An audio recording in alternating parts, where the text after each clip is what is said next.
For the link around on time now. Okay.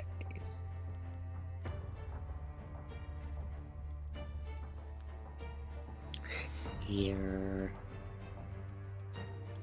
Come on. Don't fight me, Discord.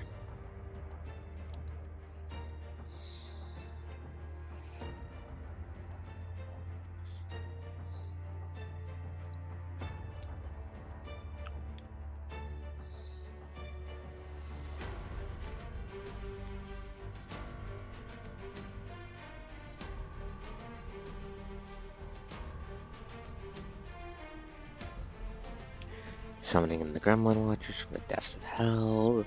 Come on, Matt, let's get your fucking asses over here. Okay. Come on, bird sight. Do not fucking kill me.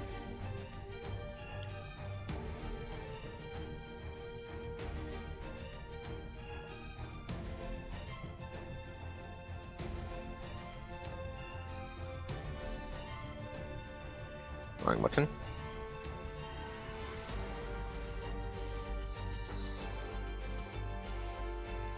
Okay, links have been thrown around. Let's start. Let's properly start. Hello everyone, I'm ArkosDawn. Tonight we're playing some more Punishing Grey Raven. Let's get started. It's been a bit since I've played. It's been no, I think I would be able to follow the schedule for this correctly. So you're staying here with me.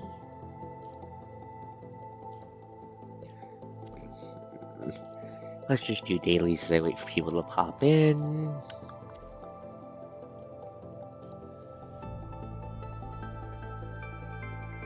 Hello, Dwarf. Yes, I decided to give myself chat rules just to,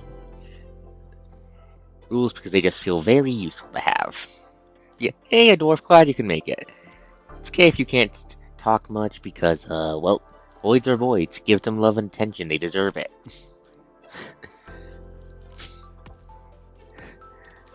Mine's just mine is really cuddly, except for the cat Setsia. Automata is still kind of an eldritch mystery. I've been trying. Adjusting my headphones. I've been trying to hit Automata with a hammer and make it stop being a problem, but I'm not sure if that's been successful or not. Please don't try to find out. Yeah, I've been trying to hit Automata with a hammer, but yeah, speaking of voids, mine's very cuddly as well. She's also very shy, so if I, like, look at her, she'll run off. You know, be good. Anyways, where the fuck is the deal here? No, that's simulated siege. Here it is. Yeah, Automata is still kind of an eldritch mystery, but it has been one I've been trying to beat to death with a hammer. Not literally, of course. I'm not beating my computer to death with a hammer. I paid too much for this. Okay. Anyways, got all my serum. See if my guess was right. Side story, arcane, that kind of thing, that kind of thing, extra story. Inscription of Labyrinth. I'm pretty sure this is where I'm supposed to go next. Let me double check.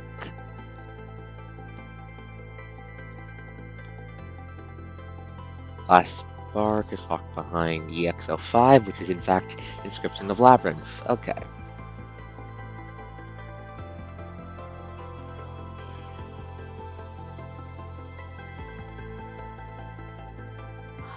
Oh, are you Give me a second, I need to do something.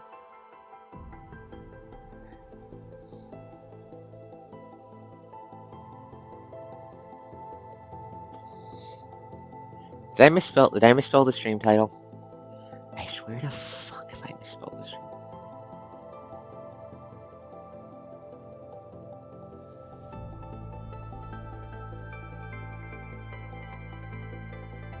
No, I did not. Does not look like I misspelled the stream title. Give me a second.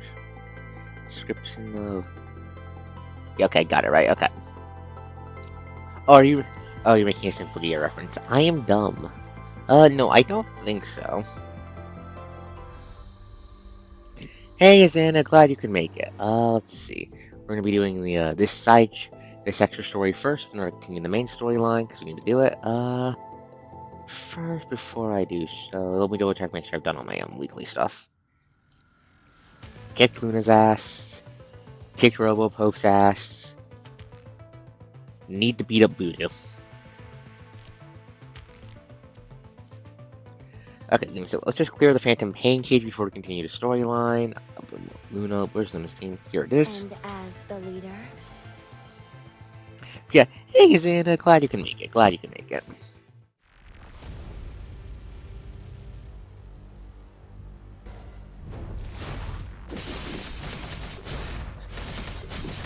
That really is like losing the non-heroic mortals and exalted. They just ow. Got sidetracked, but yeah, with one Noble Red are good, are power-wise sort of work as antagonists like season 1. They are not strong enough for showing up in the final fucking season. No amount of being combat pragmatics will help that if you can't survive a glancing blow. New background? Yeah, give me a sec.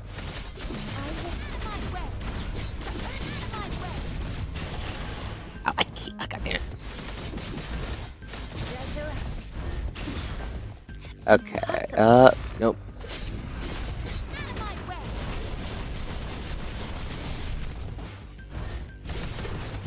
Dodge that.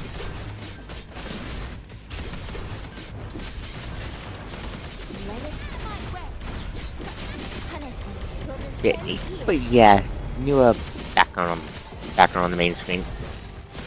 Luna's a bit damaged, so let's swap to her. God damn it, I'm trying the Matrix that attack. Let me Matrix you. There we go. Ah, god damn it, that was the wrong button.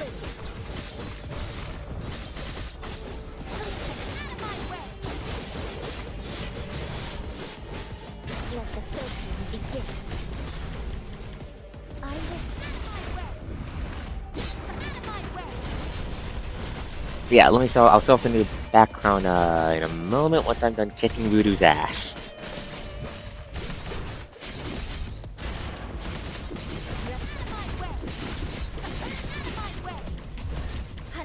Die now.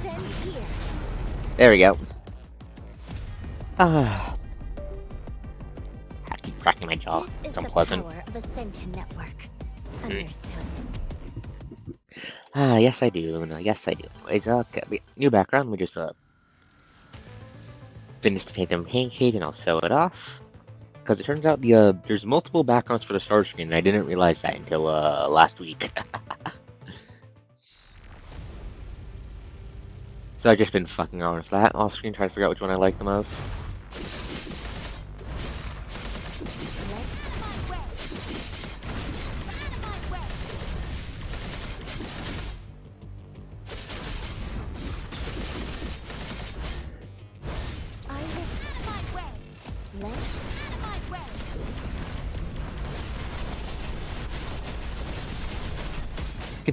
Considering Kuro based, considering Kuro games based, there's a non-zero chance that is an intentional reference.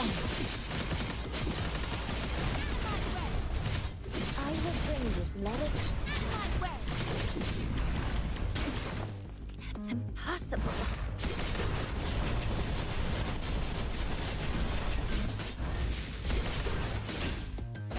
Yeah, like I wouldn't be surprised if it turned out that was a reference.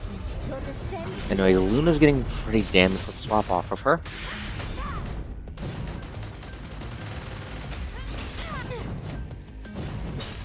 Parry that.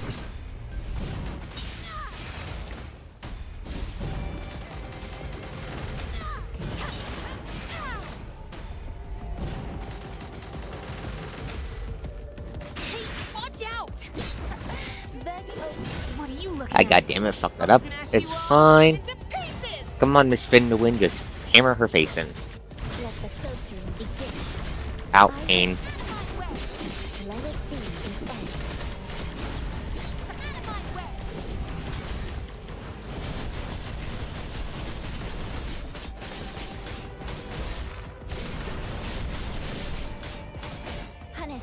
will descend here. Resurrect. Let's highway.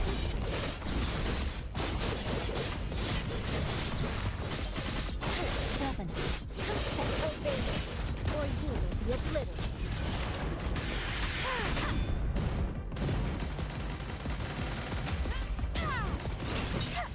Spin to win, baby, spin to win.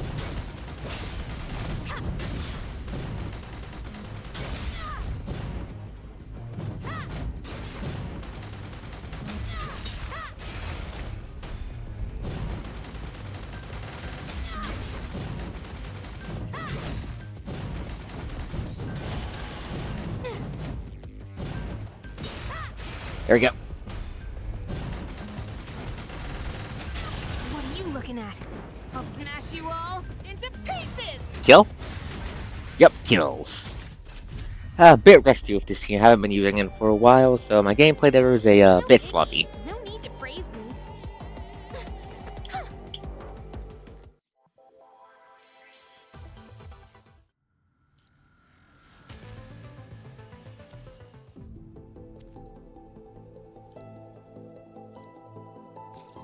Let's see, grab all my loot. But yeah. It's just a church. Let me show off the other backgrounds are. Give me a second. Settings, I believe. No, where is it? Do I click this? No, is it this? Yes, it's this, okay. We've got the normal preparation room. Okay. I plead the fifth dwarf. I plead the fifth. I plead the fifth dwarf.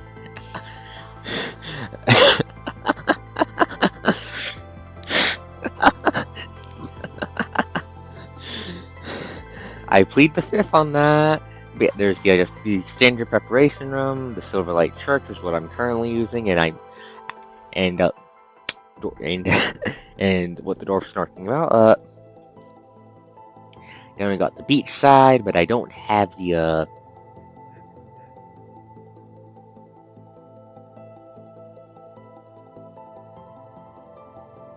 Give me a second. I forgot what the Third Amendment actually was. Give me a second. I'm Googling it.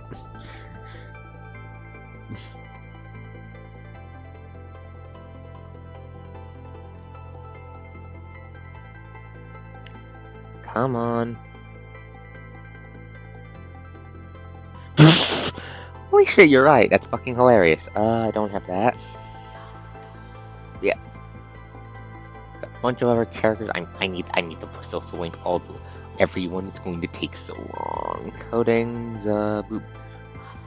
Normal coding, but like this one the most. And there's all her other codings, which I do not have. What are you expecting from me?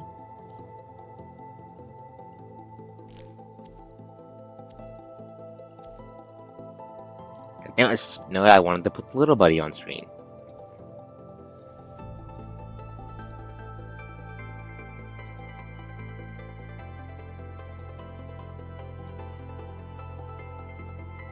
Why is there a companion cube with devil horns?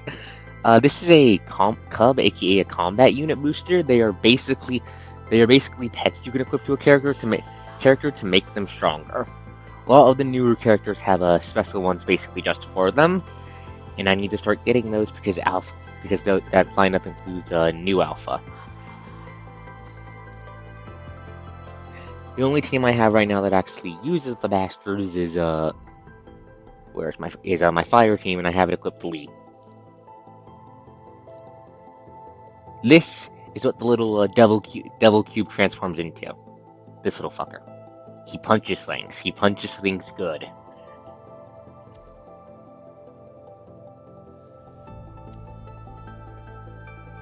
Might equip the second one to Alpha, actually. Give me a second. Oh, they're miniguns. Yeah, basically. That's a good way of thinking about them.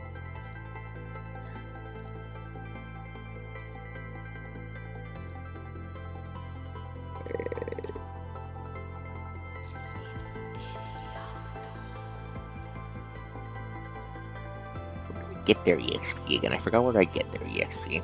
Doesn't matter. La, la, la, la, la, la.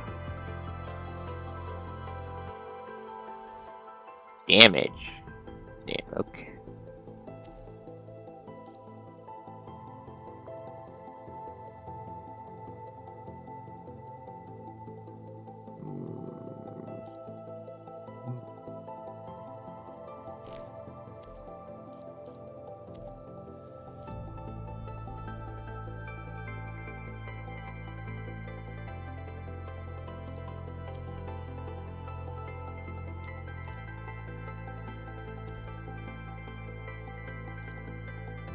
He was just fucking around with this little shit to make him not shit.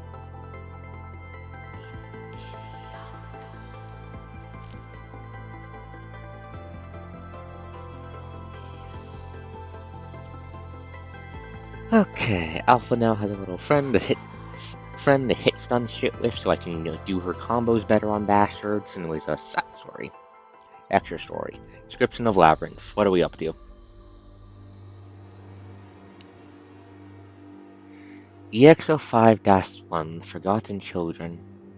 This is Babylonia, not the Research Institute or Kuruna. There are no unexpected menaces and experiments on our path that would put her on a leash.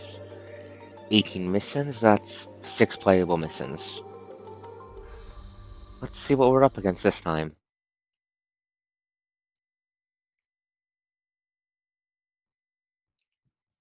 On the surface outside of the development zone of City 075 during the emergency evacuation from Operation Red Tide.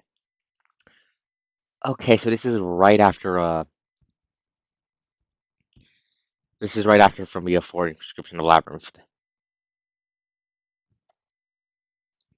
Give me a second, I'm updating my timeline doc I have for PGR so I can PGR.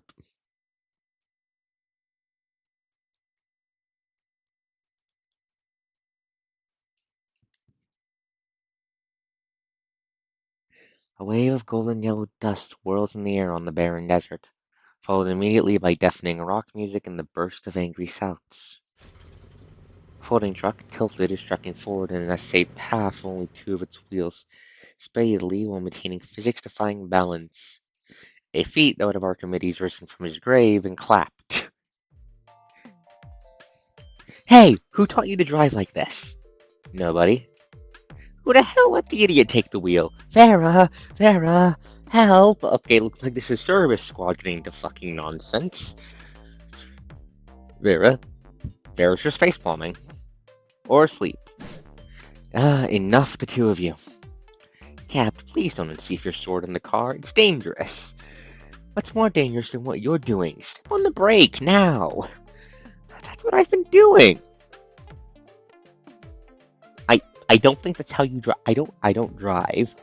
I don't drive. My eyesight is legitimately not good enough to do that, but, I don't think that's how you drive a car. I don't think that's how you stop one either.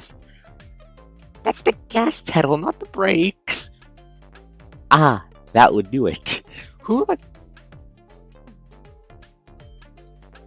was the girl with the hammer? Karina, the construct in charge of the engineering force. It's her latest frame. She's got a couple others. I'll show them off in a bit once I'm done this. Do something. Wait. Why are you opening the door? All of you out. The door on the side of the air is slammed open as a red-haired female construct jumps out, her arms bracing her head, and she rolls and lands deftly onto the ground.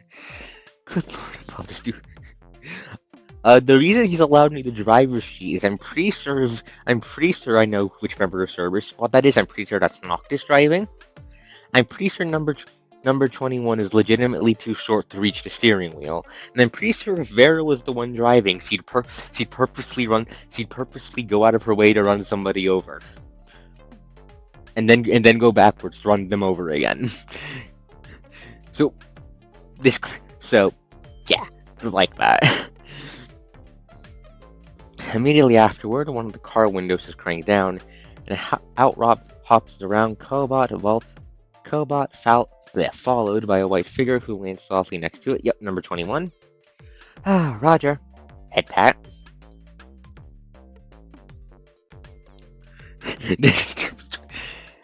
No, I'm pretty sure.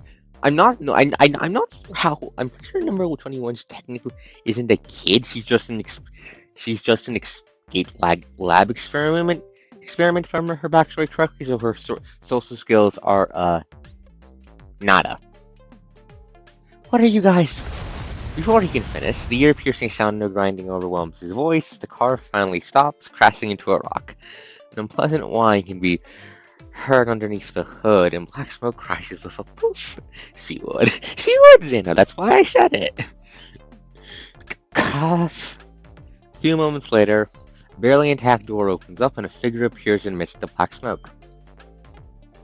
Masculine male construct walks out and coughs, his hand waving, trying to clear the smoke away.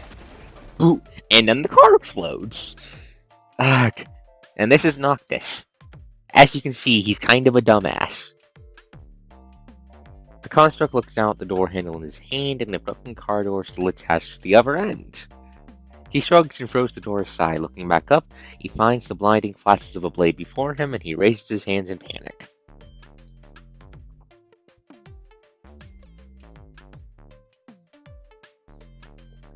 Come on, Vera, I wasn't even the one driving. Let's talk about it, yeah? Put the sword away, man. You know how much trouble it is to fix up my frame. Noctis played his music too loud. It distracted me from... Oh my god. 21 was driving? Why was she driving? She only has one fucking eye visible. Why was she driving? Why was she driving?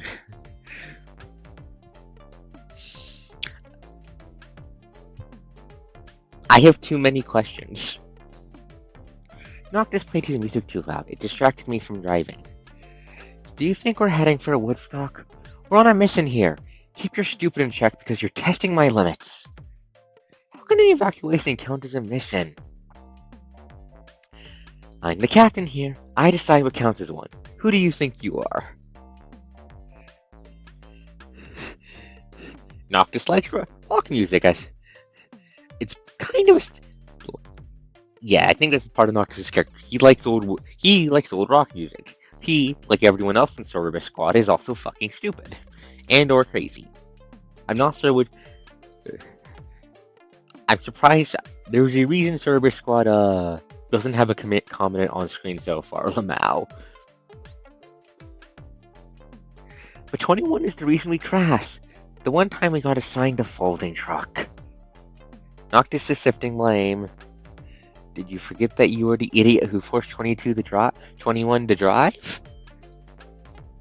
So this is the girl failure squad. I think this is less the girl failure squad. This is more the completely and utterly off their fucking rocker squad. They get results. Results. Nicola, the hard man makes hard decisions.exe man, has Vera do shit and he's not disappointed in them, so they're competent. They're just also off their goddamn rockers. Did you forget that you were the idiot who forced 21 to drive? Vera teases him as she withdraws her blade. 21, report the crash and note that it was Noctis' fault. We're not far from our destination now, so collect yourselves and we'll start walking. Hey! Copy. 21 opens up a terminal and walks towards the nasty crash site as she brings up the comms.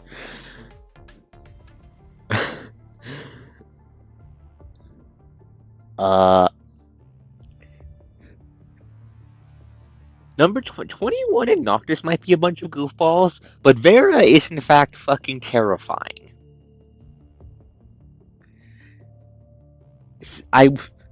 She's ex-purification squad, if I remember correctly, which means her old job was dealing with defectors and corrupted constructs. Vera is in fact terrifying if she puts her mind on it. Anyways, the chunky red-headed construct sits on a rock, his hands pulling his hair. Why do we have to evacuate so suddenly? Aren't the strike birds in terrible danger? Are the higher-ups underestimating us? Strike, cocky fool. And we're retreating for no reason. Our mission directory got cleared and all of our jobs got assigned to those copycats in Hellhound. I bet their captain must be so goddamn thrilled right now, breakdancing in the war room. I'm going to tear his throat out the next time I catch that guy. I don't care what you do in your spare time, but you do as I say when we're out on a mission. Is that understood? Aren't you mad, Vera? Don't you hate getting your stuff taken right underneath your nose? I think the point is again, Dwarf, that the entire squad is off their rocker. What is there to be mad about? If the job those idiots can do, then it isn't something that's worth my time to begin with. Vera narrows her eyes and stays silent for a moment after saying that. Plus, this might be the calm before the storm. Storm, is it going to rain? The sun is still out from what I can tell. This man has 0 brain cells. I don't know how he's alive, but somehow he is. Sus. Vera. That's a yes, it is. Vera stops Noctis from babbling. She seems to be an incoming call as Vera has stood up, her fingers tapping on her ear. Her flaming red hair flows in the wind, hiding her expression. Nicola? I see. Cerberus? The tired figure in the support force uniform before them looks up before pointing to the transport craft at the side. That one?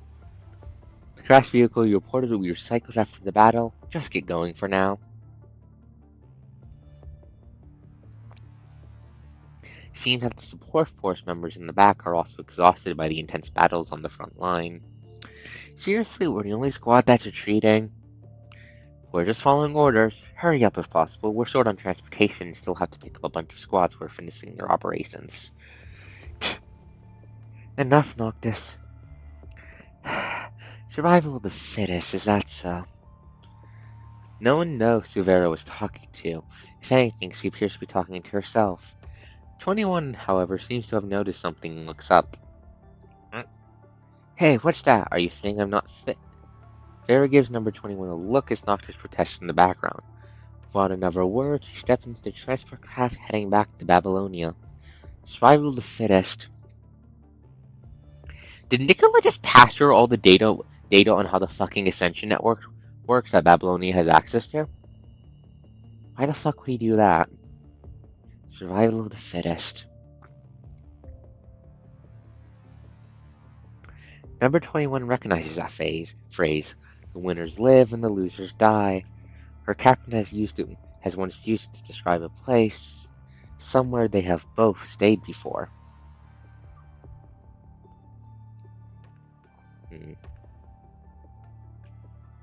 The scent that Vera has just given off, 21 can smell danger. Was that a hint, or is that just a random thing her captain said? Kurano. These bastards again. Name that 21 no longer associates with. After getting transferred away, she has no longer heard it spoken in Babylonia. All traces of Kurano have just vanished from her life entirely. Not entirely, perhaps. 21 follows Pharaoh and enters the transport craft without a word. Inside Colin's office, a few days after the emergency evacuation from Operation Red Tide.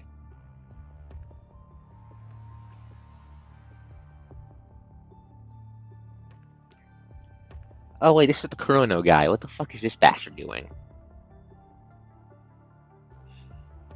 And I'm doing it this time because... Hello! You look important. Also, I want to punch this man. He is just supremely punchable. Seriously, do you know how many favors I've had to trade in order to get the R40 to employ that squad in their commandant?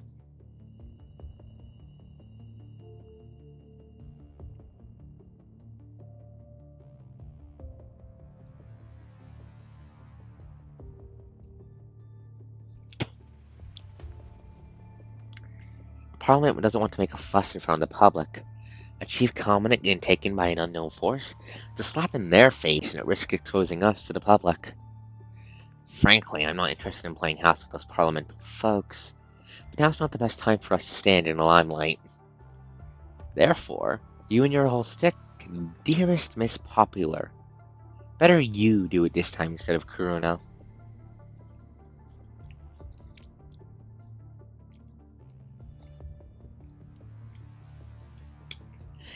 Yeah, you can just tell from this guy's face. There was a face that you should just stop whatever the hell is going on in his brain. There's nothing good. Sweet-looking woman before Colin smiles and fixes her hair. I understand. My resume is clean on the surface, at the very least. Clean my ass. A resume's no good apart from tricking those naive babies anyways. Whatever, intentionally revealing a flaw of ours might get them wary instead. Anyhow, you're asking me to be the face of the operation, is that so? On the surface, sure, but you know your actual job description is going to be so much longer. Ever since what happened, I've been studying what's happening with the Covenant. Memory replays from a corrupted mind beacon. The data suggests that this condition can't be actively controlled. Which means it could happen again as long as the Covenant exists.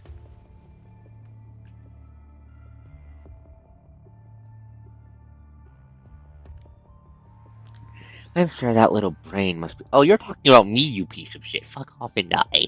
I'm sure that little brain must be hiding even more secrets. I have a strong hunch that the Covenant is what I've been looking for. You're sure that you can find what you want in the Covenant's brain? Ah, of course not. My hypothesis is baseless. But if we only act with absolute certainty, humans would still be nose-picking monkeys and long extinct. Everything beautiful and true is accidental. Humans don't evolve from monkeys. It's apes, if anything. Thank you for your correction, Rebecca. Of course I know that. Was he crying because of that? We've got two pieces of the puzzle now. A corrupted mind beacon from entering an ascendant's mind and the memory replay from its chain reactions. What an accident will the pieces match? What pattern will they make? Colons. Finding a covenant that can resist the mind corruption and catching an ascendant. Capturing the— Oh, you're the— Oh. Oh, you're the fucker. Oh. That's where Luna went. Do you motherfuckers have Luna? Does that mean we're going to expect Alpha to break in and kill every single one of you? Because I'm pretty sure the moment Alpha hears you fuckers have her, she's going to go on the fucking warpath like she's a goddamn Drakengard protagonist. We've successfully taken our first step into a new era of R&D. The first and most important step. Colon, sir, please be careful. I'm certain that the things you said involve Top Kurno's secrets. I'm sure it was an accident you revealed them. I'll pretend I haven't heard any of them, don't worry. No, you don't have to worry. This place isn't bugged or anything. You're a high-ranking colonel officer. I'm just the middleman between you and the Parliament who doesn't benefit from it all. I don't want my position altered unknowingly.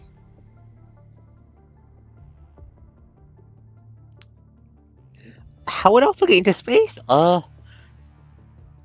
Considering how Ascendants can use the hundreds of lives to hijack machinery, there's a good chance Alpha would do it just by finding a squad, kicking them out. Squad that's got their about to go back up to Babylonia in a shuttle, kick them out of it and hijack the shuttle, and then just use that to break into Babylonia. Like, nobody so far, not even Lucia Plume nor Plume Frame, can really stop Alpha. Alpha's kind of the Virgil. Having gotten distracted by her strong and unwavering words, Colin does not appear to be displeased. Instead, he laughs. Whatever. If you'd have betrayed us, you'd have done it by now. Likewise, you wouldn't be here if Kurno wanted you gone. If I decide to tell you the truth, it means that at the very least, I trust you. Why does that sound more like a threat? Because you have a working reign in between those years? Fine, leave it to me. I don't run away from a mission for the higher-ups. That's the attitude. I picked you precisely because of that confidence. I look forward to your work. Let's scour every last inch of that Common's brain for all the secrets hidden inside. Stay out of my brain. You won't find anything. It's just filled with gay and desire to punch people in the face. Sure. Alright, I've made myself pretty clear. Clear enough. Go, Rebecca.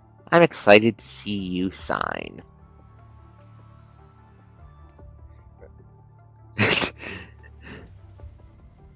Dwarf. The dits per dits phrase exists for a reason. I am a dit, I will admit that. Don't exaggerate. Have you sent the brief to my terminal? Which task force am I getting? Collins crosses his arm in front of his chest and gives Rebecca a gaze. You'll find out soon enough. I handpicked them, after all. It's our best card in this game. Oh, this poor idiot's going to have to deal with Cerberus Squadron. Hey, you're most definitely going to love them. World Government Operation Logistics Center, meanwhile.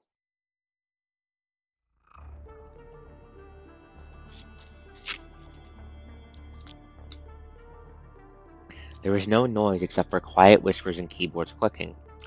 Visors and sergeants walk between terminals, holomaps, and battle simulations. Infinite intel, analysis, and estimations go through this place every day, processed by the brains here before turning into orders and reports on the different task forces and those in charge of the conservation areas. Okay, so those are up and going. It must have been this the nearest one than back in the Song of Earth, whatever the hell it was called, that was being worked on. Conservation areas. I'm pretty sure that's the Babylonia speak for places we got on Earth that's not corrupted by the punishing virus. I.e., place on Earth will be fortified enough someone can actually live there. Give me a second, I'm trying to figure out where I put my golf drops. Where the fuck did they go?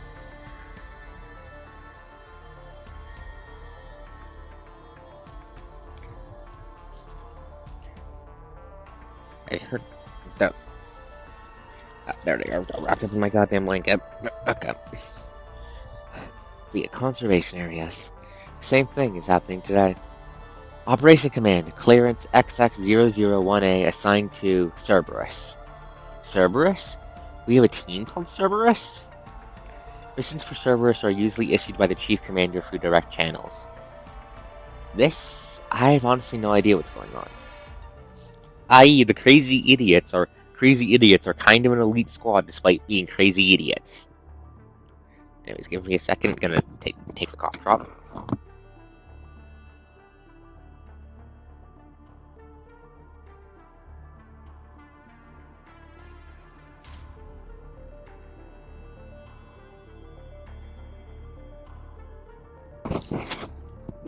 Okay, cough drop taken.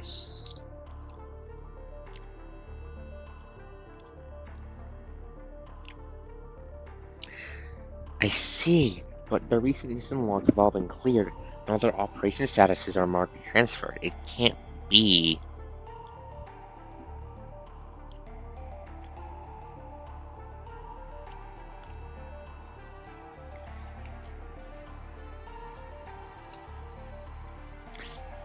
Don't ask about things we shouldn't know.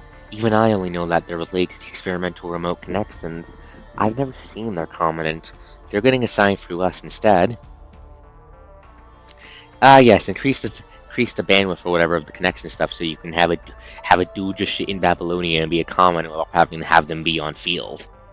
Anyway, if the operation is assigned through us and it's our job, give me the status of Cerberus. One sec. The advisor taps on the keyboard in front of his terminal, his fingers jumping between keys as rows of search results are listed on the holoscreen. Cerberus status standing by at the base. Move the mission directly to the assignment terminal at the forward operating base. Set the priority to the highest. Coffee? Good. That's the easiest part of our day sorted. The easiest part? Yeah, I wouldn't be surprised if that's what Babylonia is trying to go for when it comes to that, some sort of quantum bullshit.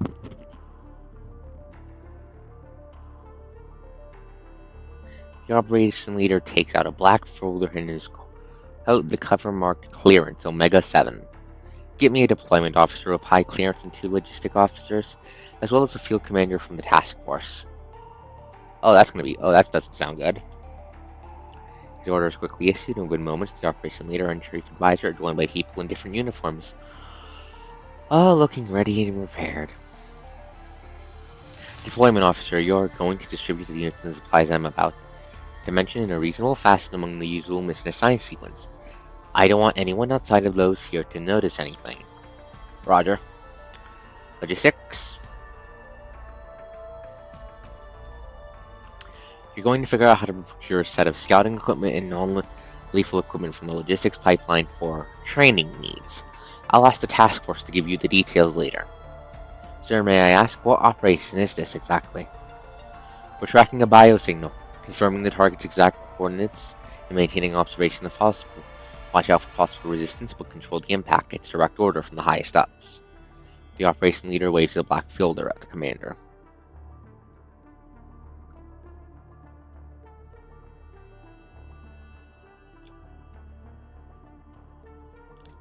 It sounds like they want. It sounds like they want to beat the shit out of someone and kidnap them. Who's biosignal? Oh god, fucking damn it! Arcos, the common variant from Babylon? Oh, great. That is exactly not what I want to hear. Who's trying to kidnap me? The target of the deployment is the exact same commandant. You can read up on the details yourself. Oh, great. I'm getting a hit squad sent after me, like her now. Okay, this is going to be fun. Not.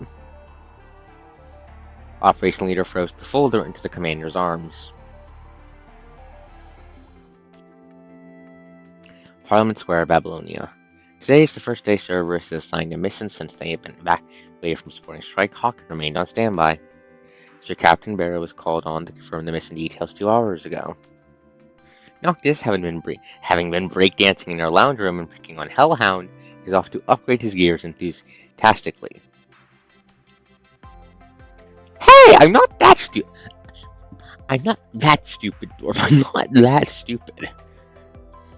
I'm not that stupid. 21, meet us at the war room in 10 minutes. Meanwhile, number 21 is heading to the war room by herself.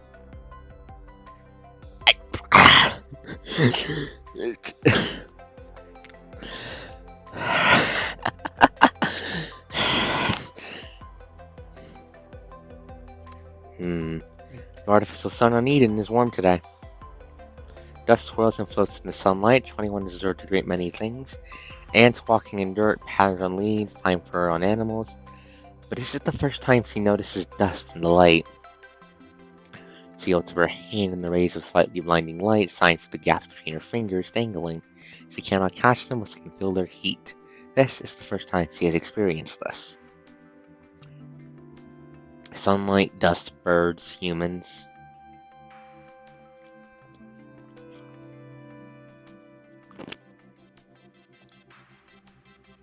Few human figures walk past her from behind. Their gloomy, oppressive presence sticks out like a dark cloud under the sun. Her animalistic sensitivity makes her turn her head. She can smell the human scents clearly, how they are different from the way other humans usually smell. She catches hints of fragrance from their soap, from their food, scents that reassure and comfort her. But 21 also knows the pills, the chains, and the oil used to polish firearms. They remind her of the research institute where she stayed, as well as that place. They all signify danger unknown in darkness. Among the black-clad figures, the human in the long-sleeved windbreaker seems to notice 21's inquisitive gaze, looking up to meet it. 21's eyes opens wide, showing no intention to avoid the human stare. Sense of danger does not come from the human, but the black-clad figures around. One look. Number 21 recognizes that the tense figures in black have weapons hidden among their briefcases. The sense of familiarity further grabs a hold of her, digging up the word Kuruno from her repressed memories. She remembers her last missions months ago and how the scent of Kuruno has been lingering in her mind. Does this human know of danger? Perhaps the human is their leader. For almost animalistic instinct, 21 quickly makes multiple assessments of the situation, only to have them rebutted by more questions. The human looks away after a quiet glance. Yeah, it's time for nonsense. I think I might need to kick some ass, hopefully. That one glance has 21 relaxed her alerted, tense body. Whatever danger that is, that human has shown no fear. She can still tell from those eyes that things are still in control. This is Babylonia, not the Research Institute of Kuruno. There are no unexpected menaces or experiments on her path that would put her on a leash. 21, you done spacing out? Unfortunately, 21, I think you're wrong. She retracts her gaze, the sense of security is back. Yes, Capt. She replies in the comms. Her body is alerted by the uncertainty, but she is no longer afraid nor lost the way she was. Whatever lies ahead, 21 does not run away. She confronts them. Yeah, she's not the one in danger. I, however, am in danger, correct? Correct. I might need to shoot some fuckers. I hope I don't have to shoot some fuckers. That's going to get very awkward very quickly. 21 is ready, awaiting orders. Suspira, welcome home. There is only silence. Occasionally, chirping from birds can be heard, disrupting the monotonous quietness as if a sharp beak piercing the veil of the night sky. The sudden explosive smash. Alpha would be better. Xena, I like both Lucias. All Lucias are for hugs. Both Lucias are good. Both are good. The correct answer is, why not both? With a sudden explosive smash, the vine metal door in front falls to the ground. Specks of metal and broken leaves scatter in the air. Amidst the dusty aftermath, a pair of legs step on the dry, fallen leaves on the floor. The barren land crackling under their weight. Is this the place? The target location is 35.61 kilometers ahead of us. Another set of legs enters, startling a moth resting on a traffic sign. The sky is still dark. The waning moon tries its best to illuminate the area with its sliver of light. The path ahead is completely shrouded. With the presence of the unexpected guest, the only living thing in sight flaps its wings and flies above the rusty metal fence, heading for the sky. Almost all lives have departed the place. Only darkness awaits ahead, where no light can come through. The silhouettes of the two constructs look like phantoms under the dim moonlight. What the hell are you two doing? Breaking the silence, Vera closes the hollow projection on the terminal and turns to face her two teammates nearby. It's a door! Why didn't you just open it? Oh, could it open? I didn't notice. Shut up the gear and prepare to work. Roger. The construct begins to take out the node device used for enhancing remote connections from the crates they've been carrying. Do we have to use this now? We've never seen this thing before. The point is, Dwarf, that this man here is dumb. He's very dumb. Vera has all the brains in the team. This is scary because Vera's fucking off her goddamn rocker. Do we have to use this now? We've never seen this thing before. Who knows what the big brass are thinking this time? You guys get on with this. I'll scan the terrain first. I confirmed the detail on this location earlier. This place was a small town abandoned during the late Golden Age, seemingly a regular residential area. There isn't much else in the database.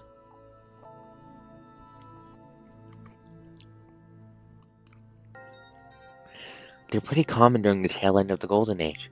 The punishing virus concentration here is also normal. What is our objective this time, 21? Cap, we're supposed to investigate the abnormal mind fluctuations detected in the area. So even you didn't know what we're here for? Of course I do. Of course I do. I'm not sure if this is Vera being stupid or having reservations. After what happened, calling us back from the red tide-infested sewer all of a sudden, then having us benched in the base for so long, someone has been planning something.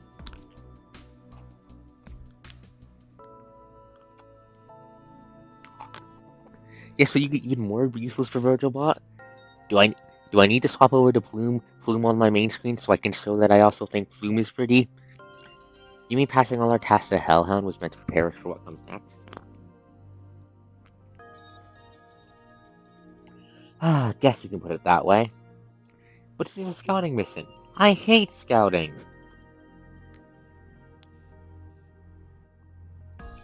Use that thing in your head you call a brain, we're probably going after that Ascendant here. That Ascendant? Which Ascendant? Luna, based on what has been revealed from the frontline reports, That female Ascendant leader has been missing since he was heavily wounded, hasn't she?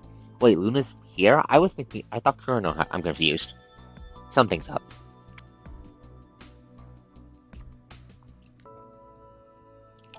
She's probably the Ascendant the top brass wants the most, but why us?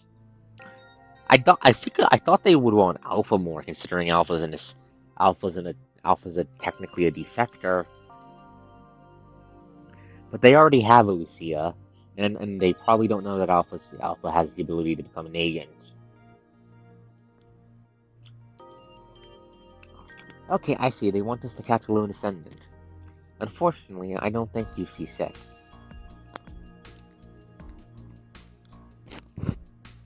Vera ignores Noxus's protest and instead keeps her sight ahead of her, in a small town bathed in the soft glow of the moon. Whatever, I'm sure something fun is waiting in there, and I'll load them up one by one. Cap, the nodes are running. So are mine. Alright, let's report in first. They'll give us the exact coordinates later. So do we just sit here and wait? Of course not. Noctis, we dare you for within a 1 kilometer radius. For what? Because you're loud on top of being dumb as hell. We're obviously waiting for a comet to connect with us. What else do you think we've been setting up the nodes for? Ice cream? That trash orb of yours isn't doing anything right now. Fight me. But he refuses. Don't refuse while hopping on my head. I won't hold back. I'm not sure if that's literal or not. Ice cream does sound tasty. You're right, it does sound tasty. I might have a Klondike bar after the stream. Vera represses her desire to leave out her team. An inexplicable uneasiness has been slowly brewing inside her ever since she arrived. Wait, huh? Not quite your style, Murray.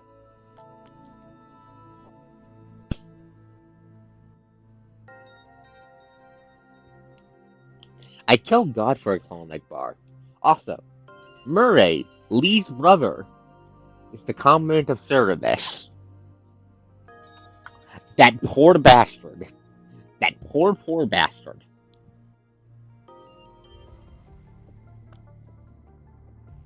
Black, oppressive blackness. Before you is a piece of blast-resistant glass, your image clearly reflected on it. Your reflections, in fact, are all around you. Your only link to the outside world is a small window, roughly 10 square centimeters in size, which you can open. On the other side of the glass, there are ladies in black suits, their hairstyles and faces indistinguishable to you. They look like clones if you do not pay attention. God damn it! Did I get nabbed off screen? None of them bother to look at you. Excuse me.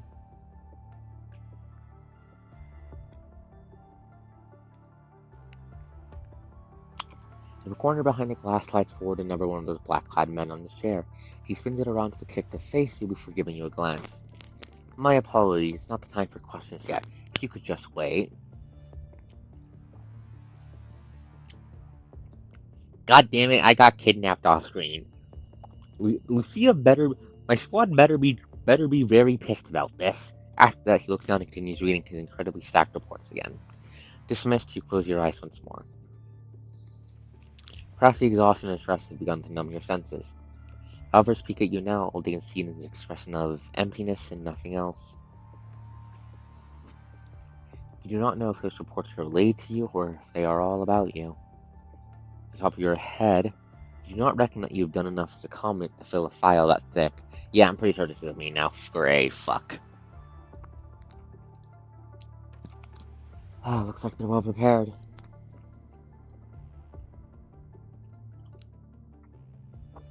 As your consciousness drifts in and out, random thoughts keep popping up until your mind flashes back to a few hours ago.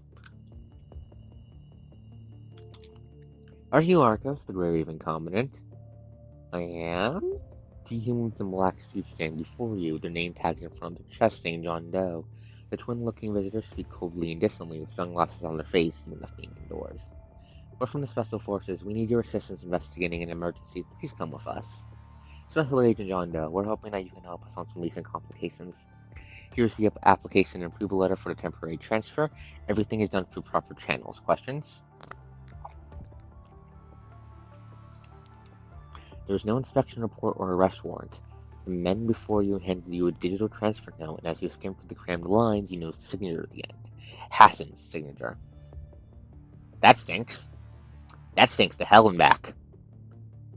I'm not sure what's worse, the idea that these chuckleheads are dumb enough to try and forge his signature, or the fact that he's playing fuck games, that the boss man's playing fuck games with me. I'm not sure which is worse. You've been resting in the infirmary for a while after being heavily wounded during the operation clearing the red tide-infested sewer. Yeah, I almost died!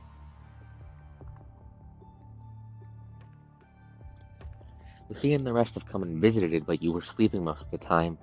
By the time you recovered enough to move, you have not seen any of them since. Truth is plain as day, they have not stopped monitoring you when you are still under control. I'm going to kill Kurno, I think. I think I'm going to throw these bastards out the airlock. Our time is short. You and I have to spend some effort to talk to you like this in private. Okay, boss man, what's the situation? Let's cut to chase. Do you know who has been watching me from the dark? Kurno? Ah, that's right. Of course you figured it out. The Parliament isn't happy about that. I mentioned if Kurno got their hands on you and had things their way, we'd no longer be in control. But if we are forced to let you carry out what they've planned, we'll just have to include that in our plans as well.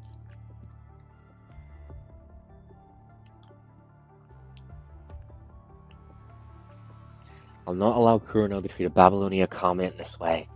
We have to find a junction during the classes with these sharks to get you back on the right track. This will be our first junction, as well as our first step to strike back. What are we going to do? You'll find out soon enough. We're all in the current now. It's no longer up to us if we go with the flow. You have my word, Arcos. You'll likely be involved in an operation soon. They say to look for the sentient Luna's whereabouts, but I accept. That quickly, huh? I thought you'd want some time to think. The time alone in the interrogation room is long enough for me to think it through. We're even confident I still believe in you unwaveringly. Even if my words can hardly account for anything given your situation, but I hope you'll do the same. Believe in us.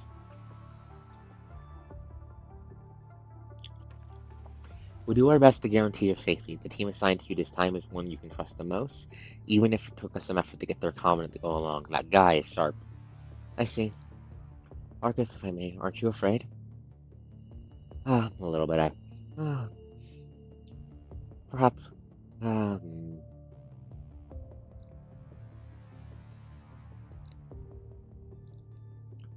Not really. Not really. I trust things to go well. Because I know I'm never alone. I see, Arcos. We've got 5 minutes left. Maybe I can get you to meet your team one more time. What do you think? Lucia, Liv, and Lee's faces flash by in your head. How they will look and what they will say when they find out to carry out a mission they cannot know about with a team other than them. You can picture it vividly, having been their commandant for so long. That's not necessary. The need to hear from you is news that will stop them from worrying once and for all. Not another notification that starts a new cycle of agony. Are you sure? I'll save that for when I can go home for real. And you would try your damnest to bring them that good news. Right, she's here. The voice pulls you back from the present. As the black-clad man steps away, a human woman steps up from the shadow. She carries with her a charming smile as she watches you. There's no invasiveness in her eyes, just curiosity. You meet her gaze without fear. Looks kind of blunt if anything. Poor thing must have been numbed by all the interrogations and monitoring. She sits down eloquently as she looks on. Her posture is relaxed as if she is sitting by the bar, holding a cocktail glass instead of a folder. She is a jazz band breaking into a jail cell. She carries with her a sense of danger. Even if your instinct tells you she is not trustworthy, you cannot help but want to hear what she has to say. Arcos, is it? Her fingers tap on the folder with rhythm as she rests her head on her hand and looks at you. Nice to meet your acquaintance. Please call me Rebecca. I heard about you a long time ago. But this is the first time I see you in the flesh. This is not a ploy, Dorf. This was a ploy. Things would be on fire. Nothing is on fire. I don't think it's a ploy, because like you said, I don't think you can get the ploy to stop beating things to death. Anyways, where the fuck did you hear about me? Do you know why you're here? I do. That saves me the trouble explaining. I'm not here to find out how C and you are related. She speaks in refreshing frankness with no regard for who she is, not beating about the bush like those staff trying to interrogate you in the past. C holds more power, her agenda more clear. This is good. You were sick of the pleasantries repeated time and time again. We both have something we want. It's pointless for us to keep fighting, so why don't we both take a step back and focus on our shared goal? Oh, to reclaim Earth? Ah, of course we care about that as well. Narrows eyes. Good, as long as you understand my terms for cooperating. You need me, bitch! Numb? No. Haven't avoided my gaze, relaxed the guts to fight back despite all the interrogation, confinement, and being an unfamiliar enclosed chamber now surrounded by fully armed Kurono agents. This covenant doesn't care what Kurono can do. Perhaps there's something else this human cares about more right now. Alright, you've made your stance clear. I'll skip the pointless act and be honest with you. Me? I don't give a damn about the details or truth about your encounter with the Ascendant. They can stay your little secrets. Meanwhile, we hope you can offer a hand based on the established facts. Good to hear. You've detected mind activity that matches Luna at an area on the surface. All you have to do is stay here and connect with our support on the ground remotely, monitoring and commanding the search. What do you say? Alright, I see. I wonder if the justification they used for keeping Grey Raven from learning about this was the fact that Luna and Lucia are sisters. There's no fucking way Kurono doesn't know that. There's no way that isn't a thing the higher ups in Kurono don't fucking know. Alright, I see. Good. I'm glad we've come to an understanding. She does not sound glad at all. Eat shit, bitch! The squad is ready for remote connection. They can start any moment now. Which team is it? You'll find out. The woman raises her hand, and then a male voice appears in the comms in your ear. Beginning remote connection adjustment. System running. Scanning data. You cannot tell your expression from your reflection on the glass. You forgot when the last time you looked in the mirror was. Initializing data, loading the simulated mind beacon of Common and Arcos. You wonder, how Leon, Liv, and Lucia, how are they doing? I want to hug them all when I find them again. Initialization completed. Please put on the device. You take a deep breath and wear the remote connection device before you on your head. Establishing remote connection, synchronization rate rising. Then your mind falls into the current.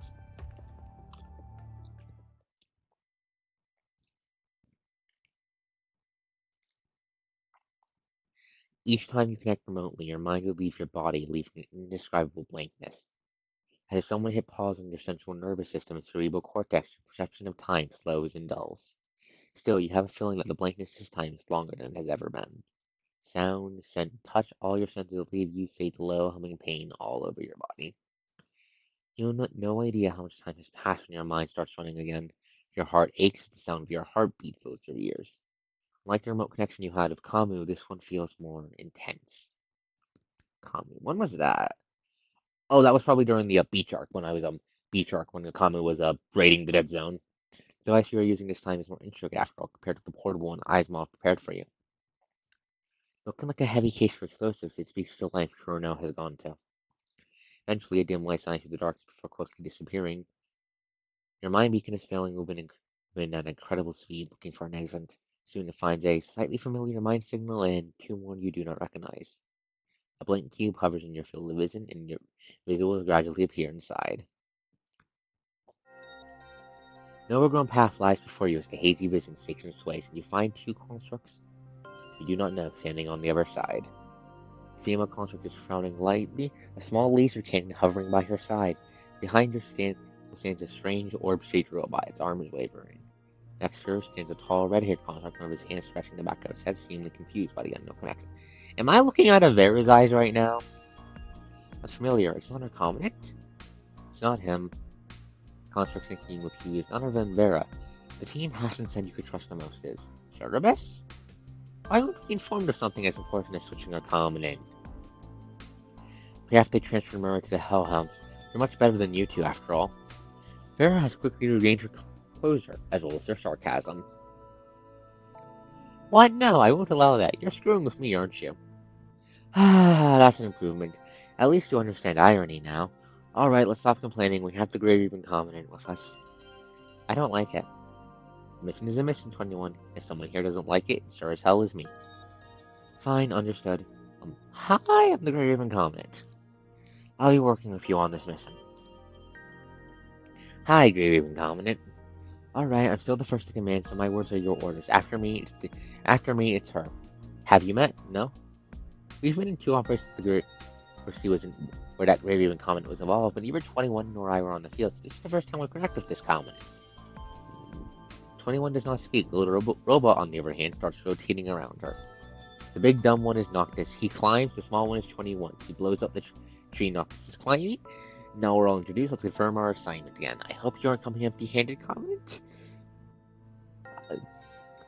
I love this description of the dynamic between those two. The big dumb one is Noctis. He climbs trees. The small one is 21. He blows up the tree Noctis is climbing. 10 out of 10. I hope you are coming empty-handed, Covenant. Right, let me restate the mission brief. The higher-ups have detected mind activity that matches Luna in this area. Your mission is to investigate the signal and search for her possible whereabouts. And you it's got something to do with that Ascendant when you're involved. You're actually an Ascendant radar, aren't you? No, I'm pretty sure my luck with them just fucking sucks. No. It's more I'm Ascendant catnip. I can't tell you why, though. It's because of Lucia. Streamer the comment orders when I'm not talking. I'm kidding, can't have you two going off the rails. Of course, I'm very friendly. 21 still has not spoken, so he takes a look at you before walking ahead. Hey, 21, wait! Noctis chases behind her and finds a traffic sign covered in dust lying horizontally before them, blocking their way. Welcome home, says the sign. A small line handed next to it reads, P.S. Call Sheriff Byron if needed. The number scratched off. A giant arrow is painted on the right, pointing at the mailbox next to the sign. Noctis steps forward and opens the mailbox. He tosses the raised dust before picking up a sheet of paper from within, raising it high after taking a glance. Found something. Map of the town. What's my reward? I don't need it. Having experienced his fluttered. Him expresses his pleasure for 21. 21 for ignoring him. Noctis folds the map in half, fuming and putting it in his pocket. How are you feeling, Covenant? There, staying at the back of the team, addresses you for questioning a conversation only the two of you can hear. Got invited to help, haven't you? I've more or less figured it out, but seeing you're not sensing your helpless frustration, this does put a smile on my face. Don't worry, Arcos, I'll take good care of you. Yeah. Ah, so will I. You're so cute when you struggle. Yeah. After all, you're going to be my only source of fun for a little while. Let's go, Arcos, our temporary Covenant. Crows begin to call out in the forest at dawn. The last bit of moonlight has disappeared, replaced by the rising sun. Sun is up. The mist. Oh, that looks fucked.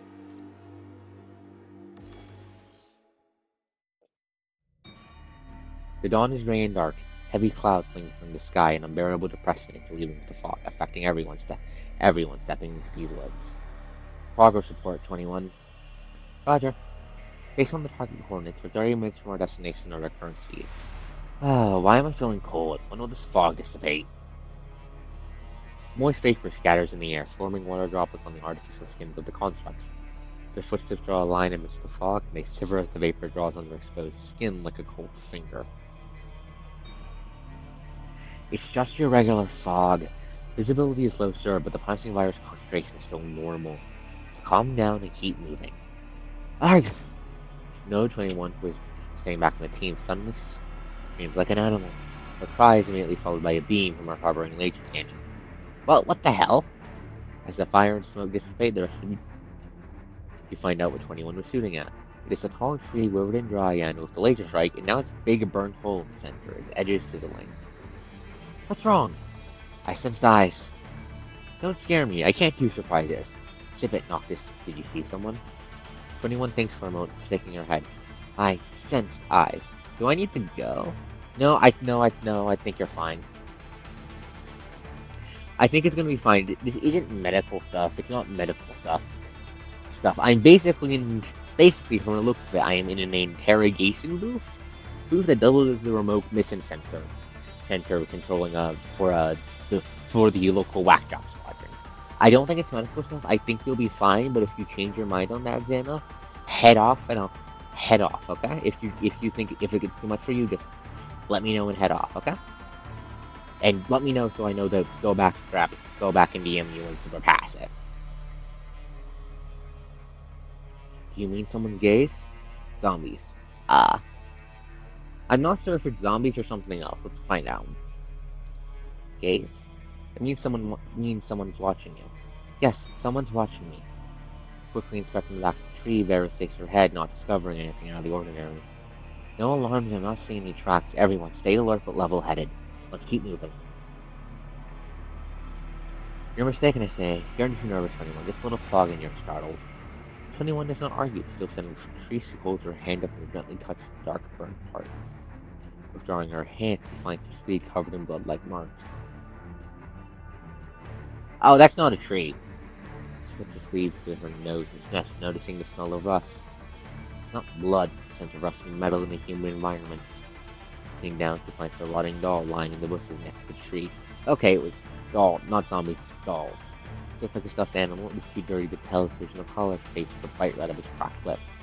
The two stiff, sad eyeballs really soon are staring straight at number 20. Right, red.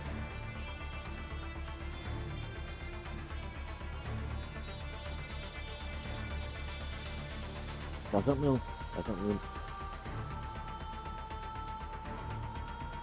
Didn't Lucia give Luna a fog doll? Oh, fuck, that might be that. Hey, come on. Noctis calls to her from afar, shaking her head. 21 forgets about the gaze hiding in the fog.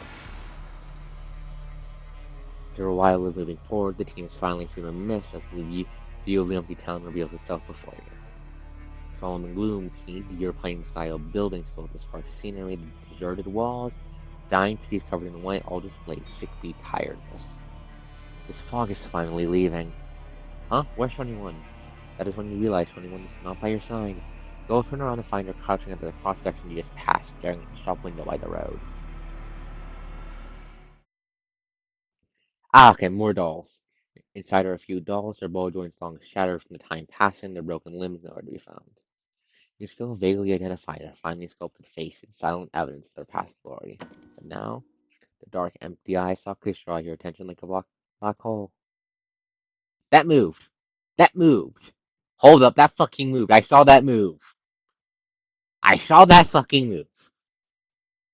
I saw that fucking move. Hold up. I saw that fucking move. I saw you fucking move. I don't trust these. 21's expression reminds you of a time when two young girls also stopped for a Dawn missile. I don't like this. Do you want it? She looks at you expressionless before reaching on her hand. Her arm goes, I'm not sure. How am I actually here? No, probably like virtual represent hologram bullshit. Never mind. Shattering it, and she retrieves the doll. 21 takes off the doll's head with a snap, and the broken wire spark at its neck. With that doll, its eyes closed, unable to stay up. Oh, she just fucking okay. Just crack. Casually, she holds the doll's head towards you, and you find a sight fairly. No, yeah, I do. It moved. Great. Now what? I didn't sense wrong. I saw it in the shop window at the last cross section. Could it be that there's one in every shop window? I didn't sense wrong. It was following me. Stop arguing. Vera takes the head from 21's hand and taps the receptor. Her eyes project a gray of light, scanning the head before displaying a bright green clear. Grasping the doll's artificial hair with two fingers, Vera flings the head to the side. I trust your instincts now, 21.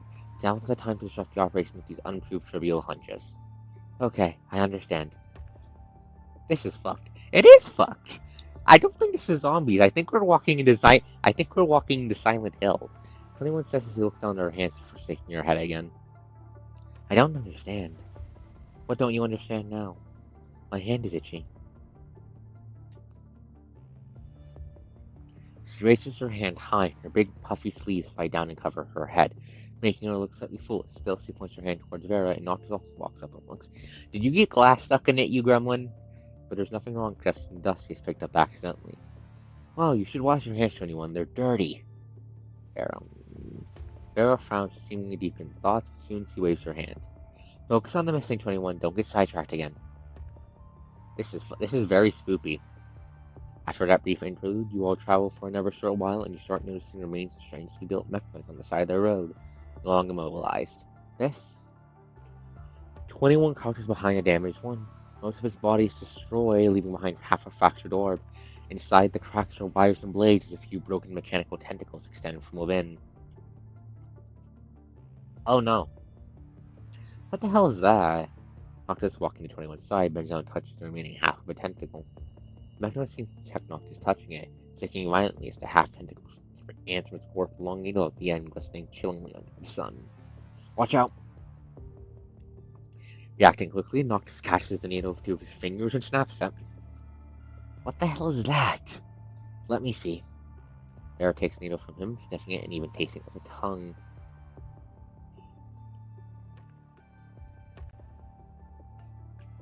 Why would drugs matter for constructs? Could be some ascendant bullshit, and they could be vials. They could be needles full of punishing virus. Drugs for humans probably expired for centuries. Can't mistake the smell. Centuries? Has it really been that long? Is this how Cerberus operates? What do you want? Pack it up in a nice package so it dies well for analysis? Or there are other insights you want to share, Common? Pharaoh! Do not lick needles! Can I take a look at the whole thing? Vera picks up the damaged mechanoid and spins it around. Rusty as it is, she would still vaguely recognize a few pointed objects inside its mutilated frame. Wise rock on its body is lined with rugged edges, seemingly broken apart by a blunt object intentionally. The base is completely busted. You summarize how it would have been connected to with legs to support Jor's body based on the configuration of its couplings. This kind of analysis is usually done by Lee, you think, and after so many missions together, you've picked up a thing or two about the construction of machines. But look, it kinda looks like 21's orb, no? Cobot? It's Buddy. Right. They don't look alike except for both being round. Point out the missing parts of the base and back. Now that you pointed out, I do see the resemblance. These pointed objects are mostly pinchers and scaffolds, as well as hemostats parts of the injection device Farah discovered. This mechanoid is a medic bot responsible for emergency human surgeries. It's a mechanoid used for medical purposes. I recall something like that during the late Golden Age. Portable medic bots that were quite popular back then, but more or less obsolete now. You won't find them on Babylonia anymore. 21, what's wrong? Her unusual quietness has caught your attention. Still, she only frowns and shakes her head, not answering you. You know that now, great. Then what? These mechanoids seem to be destroyed deliberately. See what the members of service.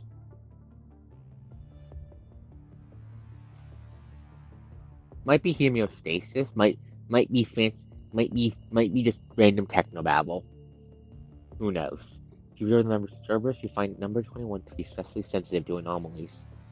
She's been acting strange since entering your town. You cannot tell if it's her affecting your subconscious, or if it's your experience in battles warning you, but you know this town is more than meets the eye. Those people would not have sent you if this was just a normal small town. Noctis, check the map.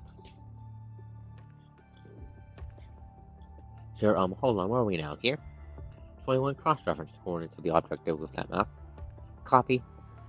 21 opens up the hollow map in the terminal, displaying the location of Cerberus, not far away from the blinking light, setting out its destination, which is... Vera's finger glides right along the bitter paper map until she stops on a single word. Hospital. Oh. An abandoned hospital. Great. I swear to fuck the fear in my head shows up, I'm going to scream like a little girl. Captain, nothing to report. Legs hanging on a branch of the tree, 21's head pops out from the leaves, upside down with a few leaves sticking on her face. Climbing up there is entirely unnecessary. What have you been teaching her, Noctis? Hey, don't pigeonhole me. Say it again when you climb back down. The beefy redhead crunches on another breath, and sniffing excitedly, his eyes glittering like a deadly predator noticing its prey. We're here. Your vision travels through the small area before you to a white building hidden in the fog not too far away. Noctis jumps down deftly from the tree, and 21 follows suit, landing by his side on all four limbs. Oh, what the fuck? First, hit. Oh no, fuckery. Suddenly, their voices become muddled and fuzzy before your sight goes black as your vision twists and blurs. Ugh. Your hearing is completely taken over by a constant ringing and all your other senses are gone.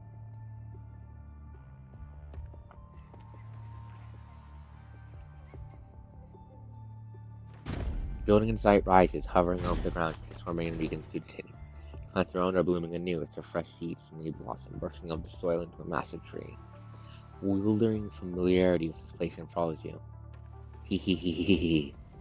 From the canopy, a burst of strange and distant laughter zips from branch to branch, non-stop like a signal transmitting in a nervous system. Wait for me. Mr. Ringing, the unfamiliar phrase the last before disappearing. Oh great, I'm hallucinating again. Great! I wish the coach screen would stop doing that. This is gonna be a problem for this arc, isn't it? The apparition lasts for about a moment, and soon your vision and hearing return to normal as the hospital building becomes its old, crumbly self again. What was that? What's wrong with you? Did you see that? Did I see what? Normally speaking, connected conscious comments would have had their senses affecting each other, but Vera does not seem to be affected by whatever you saw. If you've been getting memories played from your corporate mind be connected to the last battle with Luna, this kind of twisted vision is unprecedented. A sense of familiarity. What is going on? Besides, what you just experienced kind of felt like a memory replay, but not entirely. For a moment, you were flooded by the feeling of nostalgia, as if you had been here before, having seen this place at its prime. I wonder, is the cause of the mind-leaking corruption? That is the cause of it. The fact that I'm still somehow connected to Luna, I wonder? Was the corruption worsened, or was the illusion a result of your mental stress? What is it, Arcos? This place feels familiar for some reason. Familiar like deja vu? Deja vu. All these scenes is describing a sense of recollection of an event or a place not experienced before. I am not sure. You're right, I think the town is cursed. First, 21 was being all paranoid, now the common is acting weird. I feel so freaking excited.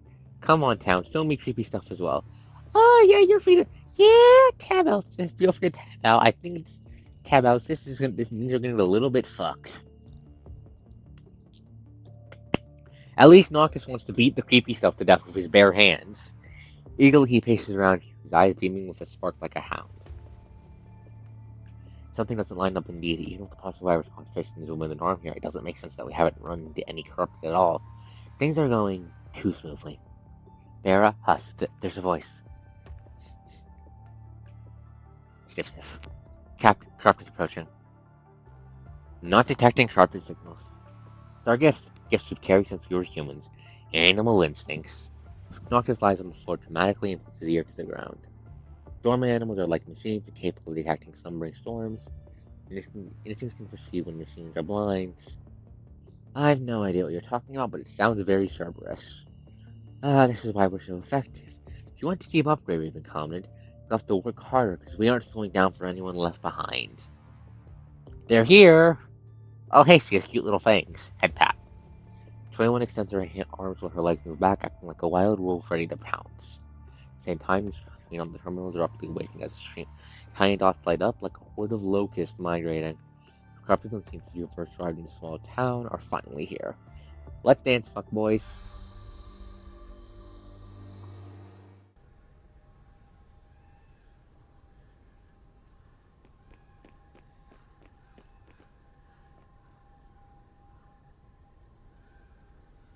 The corrupted signal source is coming from this direction. It's gone. Follow it! What is he making the second slash with? Okay, so he's beating things to death for sheets. That's what the second slash is.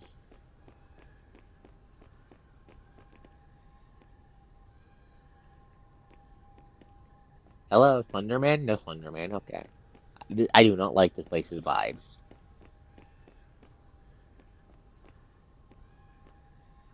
Road blocked. Blast away.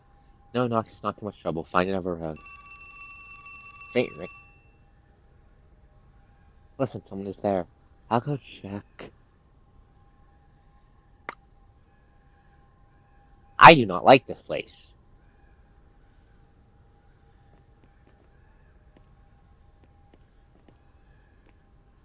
Go back. It's impossible to get there. Only for you.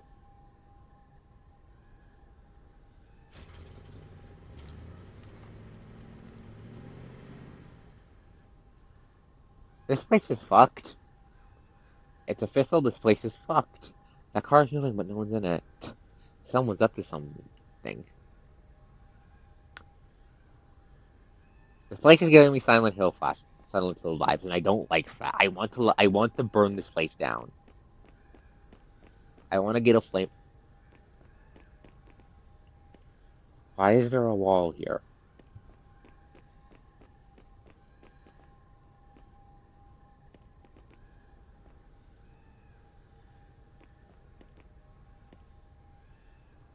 Captain, you're near the missing location.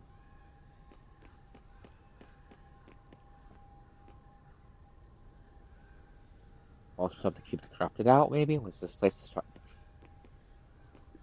I don't think it's the TARDIS. If it was the TARDIS, the corrupted would have been dealt with by now.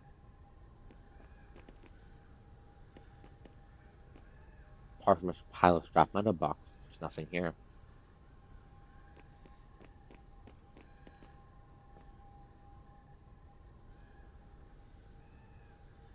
I don't like this. I don't like how quiet it is.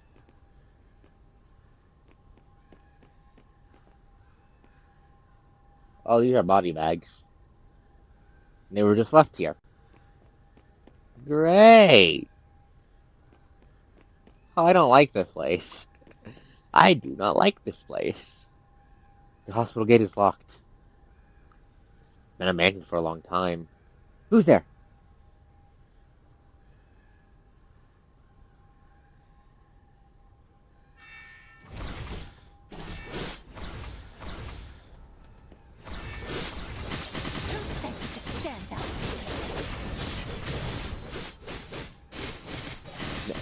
Finally, some murder.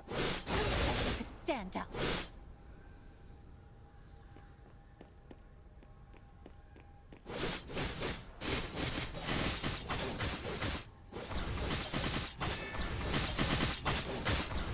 Wait.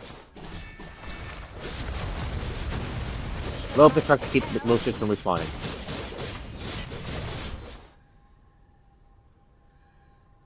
Oh, god damn it.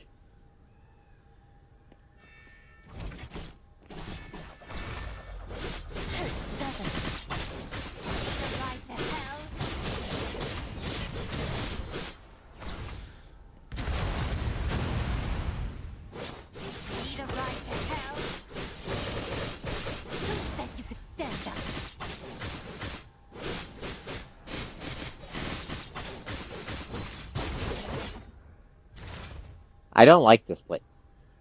Oh god, they keep coming. Where did these damn ghost cars came from? Hell.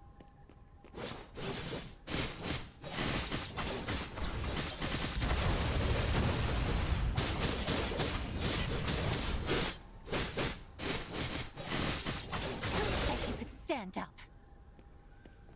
All clear. I don't like this place. Can we just hit this place with a nuke, please?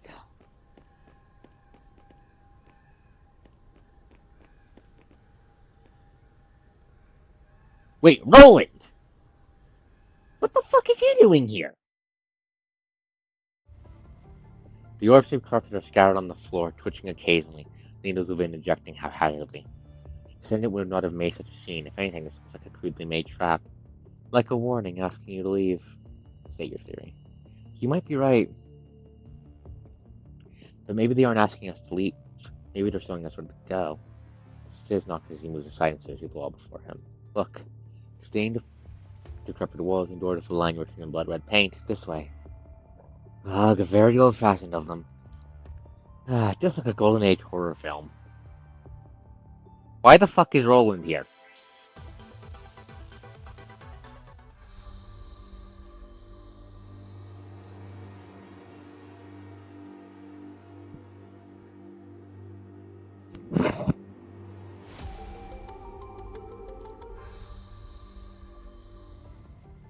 Good, fantastic discovery. It's got nothing to do with our mission, so let's stick to the target coordinates. But surely a sign that obvious is trying to catch our attention. You just want to make a fuss, don't you?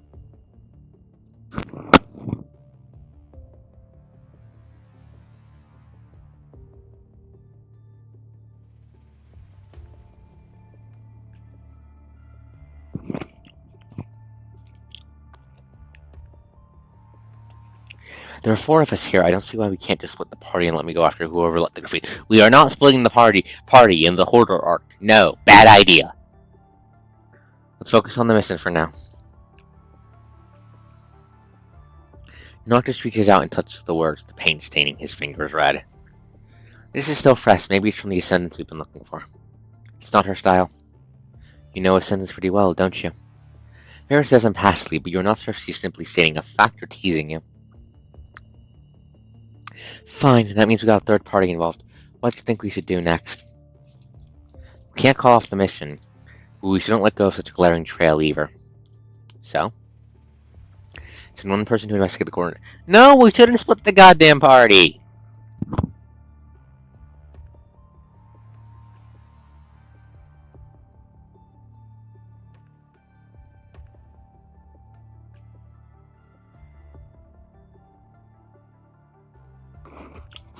Sorry, dealing with cat. Send one person to go look for that. The other 2 look for a mystery guess.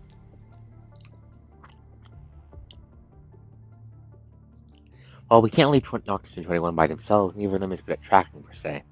It's obvious then. Let's split up. We'll each take one of them and track our targets while staying in contact. Say we meet again in an hour?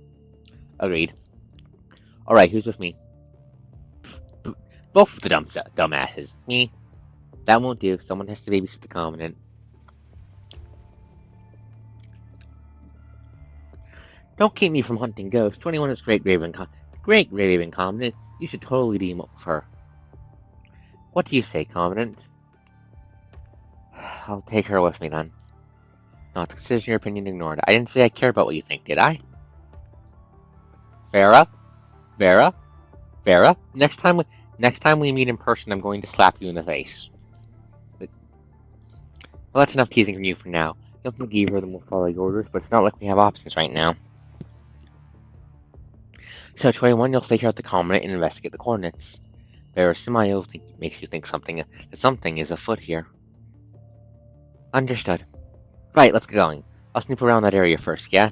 Damn, absolutely no genre savvy. We shouldn't split up! This is a Hoarder arc, why are we splitting up? Noctis bounces off as he springs under his feet and he dashes away. Let's take the opportunity to switch to our milk and accent target. 21 is not voiced her direction, but the cobot besides her starts twirling, agitated, reluctance, plain as day. 21, I'm going to connect with you now. Capt already said it. It might be a little turbulent. Let me know when you're ready, okay? See, fall silent again. Don't question.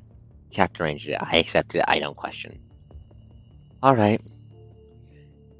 21 is acting very uneasily, seemingly uncomfortable with the fact that someone is asking about your feelings.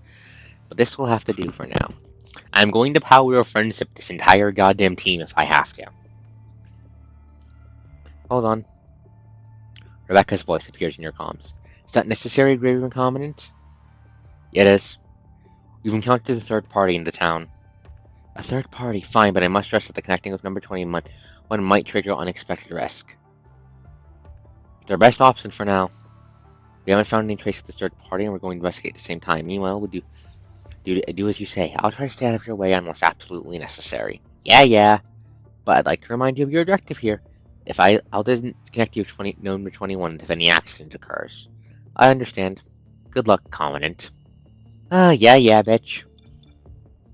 Remote connection, target switching approved, loading mind model, synchronization rate, initializing. As you expected, the connection of 21 is far from smooth sailing. You have to make some effort to calm her mind from redirecting your consciousness. Project the good vibes. When you open your eyes again, you are looking from number 21's perspective and find Vera smiling and waving at you. Okay then, I'll leave you to 21. She's a good kid. Take care of her. Surprise! Look what I found! Wait, so was I looking from Vera's point of view the entire time? That wasn't clear if I was or not. But I am looking from 21's here. A speeding police car stops before you and Noctis pokes his head out from the rolled down window wearing a pair of sunglasses he has found, whistling loudly. There's a precinct nearby with a bunch of these babies parked outside. Oh my god, he has sunglasses, you dumbass! Why do you have sunglasses, Noctis? You don't need them! The sun is not out! Nope. Come on, I checked. It might look scrappy, but the frame is still intact and the engine still works. Unless I get to drive, I'll never sit inside a vehicle with you behind the wheel. Do you understand me? Fine, I'm not as petty as you. I trust your driving skill. It can't be as terrible as 21's, can it? Alright. Vera opens the door and hops in the driver's seat before slamming the shut. Arm resting on the rolled-down window, she waves at you. Confident, enjoy the thrill as a Cerberus. 21. The police car speeds away, leaving 21 and her cobot behind. Why does this dumbass need sunglasses? Let the right one in. After a short walk toward your destination, 21 walks past the president Noctis mentioned. But unlike how we described, the vehicles are hardly parked outside. They're stacked together haphazardly, like a child leaving toys behind. You wonder how Noctis managed to pull a functional car from this pile. Cars. Intrigued, number 21 inspects the cars closely. She observes the closest one too, with the paint on the vehicle scratched, her image reflected in the car window. Bang! As she watches closely, a frail and skinny palm slams on the other side of the window, accompanied by a shouted laugh. What the fuck? Ah! Startled, 21 jumps back. That's a mood, tiny wolf. Next second, the handprint on the dusty window vanishes without a trace, leaving no marks behind. Before you can stop her, 21 fires her laser cannon towards the window, tearing a wild hole in the car, revealing the empty seats inside with the shattered glass. There's nothing apart from a crumpled up half a slice of rotten bread and a piece of yellow newspaper. There was someone here. Yeah, I saw it too, numbered 21. Spooky shit? Laser cannon! Very sensible, lady. Very sensible. When in doubt, shoot the spooky stuff. When in doubt, take gun, shove it down Gribbly's throat. Pull trigger until Gribbly becomes red mist. It works for sure for my party where we got Tearfing Squadron over in Draco. It works for Cerberus here. I saw it as well. But it's gone now. Before you can calm down, the figure dashes away in your peripheral vision, vanishing at the end of the present. That way! Quickly reacting, 21 chases after the figure. The present is filled with things and organized and packed, and you can smell the moldy cardboard boxes in the air. Everything is reminding you that people used to work here. Oh god, smelling that stuff plugging into a 21 super senses. Ugh. 21 knocks over a stack of folders once he enters. They follow the floor. The monitor terminal on the desk seems to be awakened by the commotion, and this turns on and shows a video of a football game. Power is still running in the town at a minimum capacity. Top right in the corner displays wreck as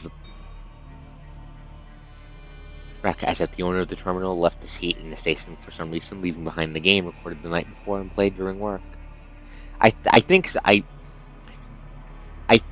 football. I'm pretty sure this town is in America. I'm pretty sure football. I think this town is in America.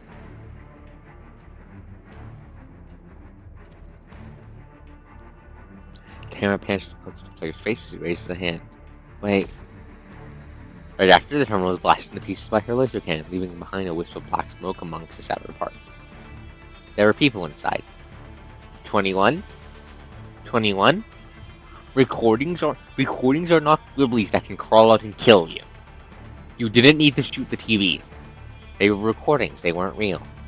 Why record them?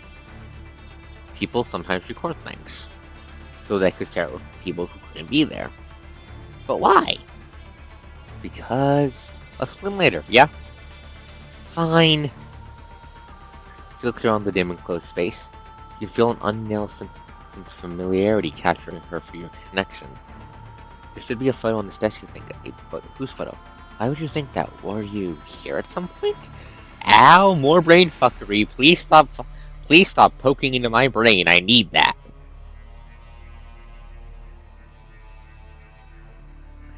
At the same time, a tense sentiment is prickling you, reminding you of how intimate and trusting you are of the safety this place has provided. And the nostalgia is so intense you can feel your heart. This is... Okay, that's a good point, Dorf. That's a good point, Dorf. That's a good point, Dorf. Dorf, I can totally see Lamia, if she gets really pissed off whipping up a basilisk hack. That's a good point. Also, this fuckery is making the place more creepy, not less. Officer Byron, you're here. Who's that? 21's body tenses up, her head turning left and right, and she changes into an attack stance. A loud noise surrounds the whole president and traceable. Meanwhile, the blurry figure appears again by the window. 20 steps over the junk to the ground and hurries towards it. Hee, thanks, mister. You hear a child's laughter on the other hand. Number 1 puts her hand on the window and the feverish image clears up. A young girl in twin tails, no more than 5 years old, has her back facing you outside, looking up. Dad isn't in the car. When is Dad leaving work? The birthday party is today. Voice seems to be filtered through water, the words barely coming through and something muffled and unreal. I'll go find Mom then. Breaking the glass window, 21 does not hesitate to jump outside. Wait! But the figure has disappeared again as sea lands. Failing to locate a target, 20 looks around stupefied. What was that, a new enemy? I don't know. The only thing you're certain of right now is that for some reason, Vera could not see what you saw despite being connected as well, but 21 can.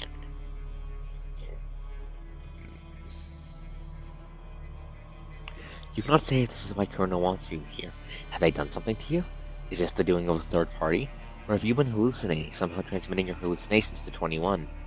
Let's get out of here. Regardless, you have no way to tackle it right now. You can only move forward.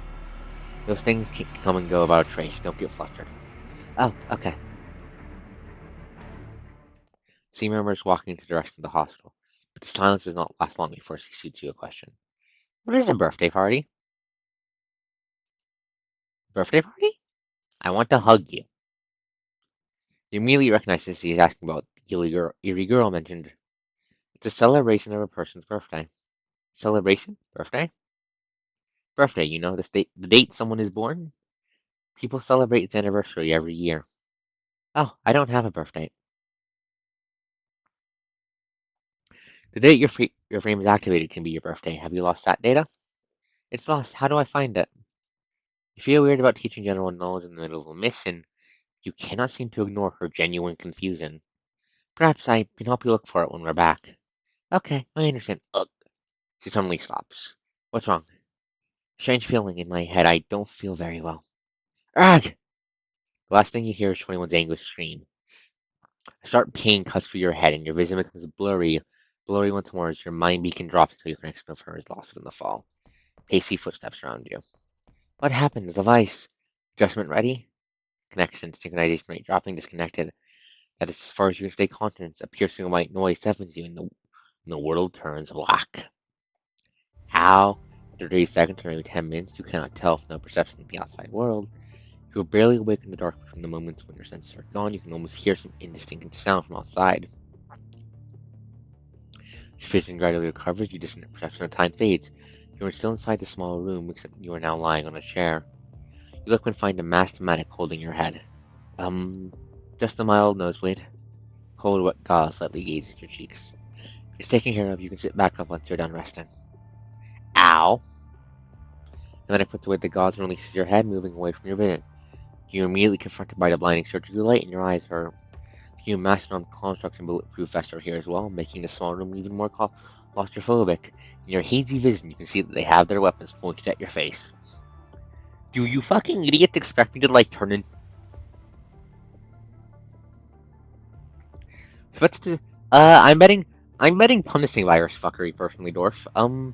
Also, do you fuckers think I'm going to like turn into an ascendant and try to kill you all or something?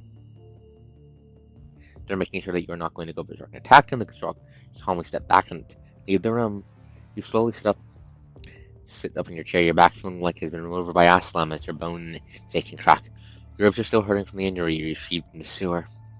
The chains on your ankle clang along your movement. You peek around you to find the same depressing reflection on the same piece of glass. The small window to the outside is now closed, and Rebecca is gone, leaving only a room full of construct soldiers. Something feels off about the place, but your confused mind cannot tell what it is at the moment. Suddenly, Rebecca's hologram appears on the opposite side of the desk. We lost 21's signal. What happened? Rebecca's hologram raises a finger, reveals a map of the town. She keeps zooming in before stopping at a point. You hear Vera's voice from the spot. Isn't that tree the one we passed? It's the same place. We've been walking in a circle. This is the 5th time! The 5th fucking time! Hold up. What the fuck? I swear I'm driving in the opposite direction. The route map says that we've been circling outside it. Has 21's comms reconnected? Not yet, don't worry. What can happen to that little monster? Stop driving. Let's get out. We can't mark a position clearly on the car. Alright. This is surveillance. No, this is a warning. Your every move is being monitored. Despite knowing this from the beginning, you cannot help but look back and meet the silent gaze behind the narrow window. You better bring 21 back, Arcos. You think you heard Vera muttering for a second there. Then the projection shifts back to a scan of your body. Next to the graph that you do not comprehend is your heartbeat. The projected line jumps up and down inside this tiny room, and you feel that even ideas in your head are being dissected and watched. Don't be nervous. For some reason, we lost those signals to 21, and the Cerberus captain couldn't connect to our comms either, so he just vanished like a snuffed candle. Since you were connected, you were also forced to disconnect by bypassing the system and trusting your mind. Others would have been out for hours, but your condition means you've only lost 13 minutes and 26 seconds. We're progressing nicely. You seem to have found some interesting leads, didn't you? I noticed that you stayed quite for some time at an unrelated location. She's trying to fish information out of you. I would have reported it if I found interesting leads. Fine, given the situation, the plans changed. Vera seems to be in trouble, so you'll be connecting with her. After you deal with that, you'll return to where the leads were and continue your investigation. What about 21? Our guys are investigating why she was disconnected. Just prioritize your mission.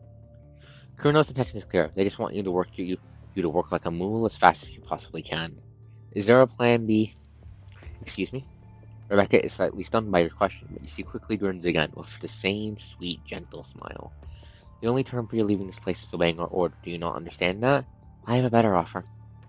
Vera is skilled.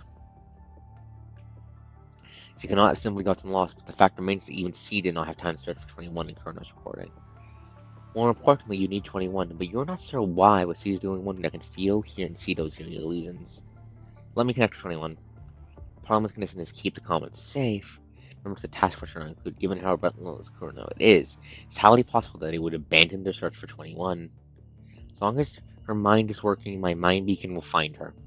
I can do what your machines can't. It'll just burden you and waste our time. Isn't this the first time you connected to this construct? Let me tell you a secret. The server's connected Commandant has never connected to 21 before. Do you want to know why? I don't care. You know what I care about? I care about if you can finish your mission. You should care if you can leave this place alive. Getting what we both want requires the same thing. We're on the same side, not opposite, not now. You don't know this construct as well as we do. Our data shows that her mind has never been stable. Connecting with her was risky in the first place. But if we are forced to let you carry out whatever they've planned... Rebecca is pressuring you, but this is part of what they have planned.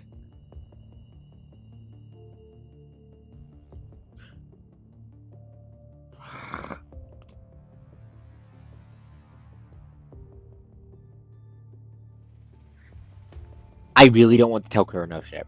I'm not telling them shit. No objections done. Operator, when to connect to Commandant. Server's captain, officer, any updates on the track third party near the target's coordinates, report at once if you find something. You're not looking for 21? Isn't he a member of your elite Babylonian task force? Our priority should be removing obstacles that can affect the mission. As expected. Commandant, you don't look very well. Did you find something? I saw something strange in the neighborhood. Why didn't you report it? Smile fades from Rebecca's direction as her posture leans forward. I wasn't sure why I could see them. Goes right, they started reporting 100 superiors. But Vera couldn't, yet 21 could.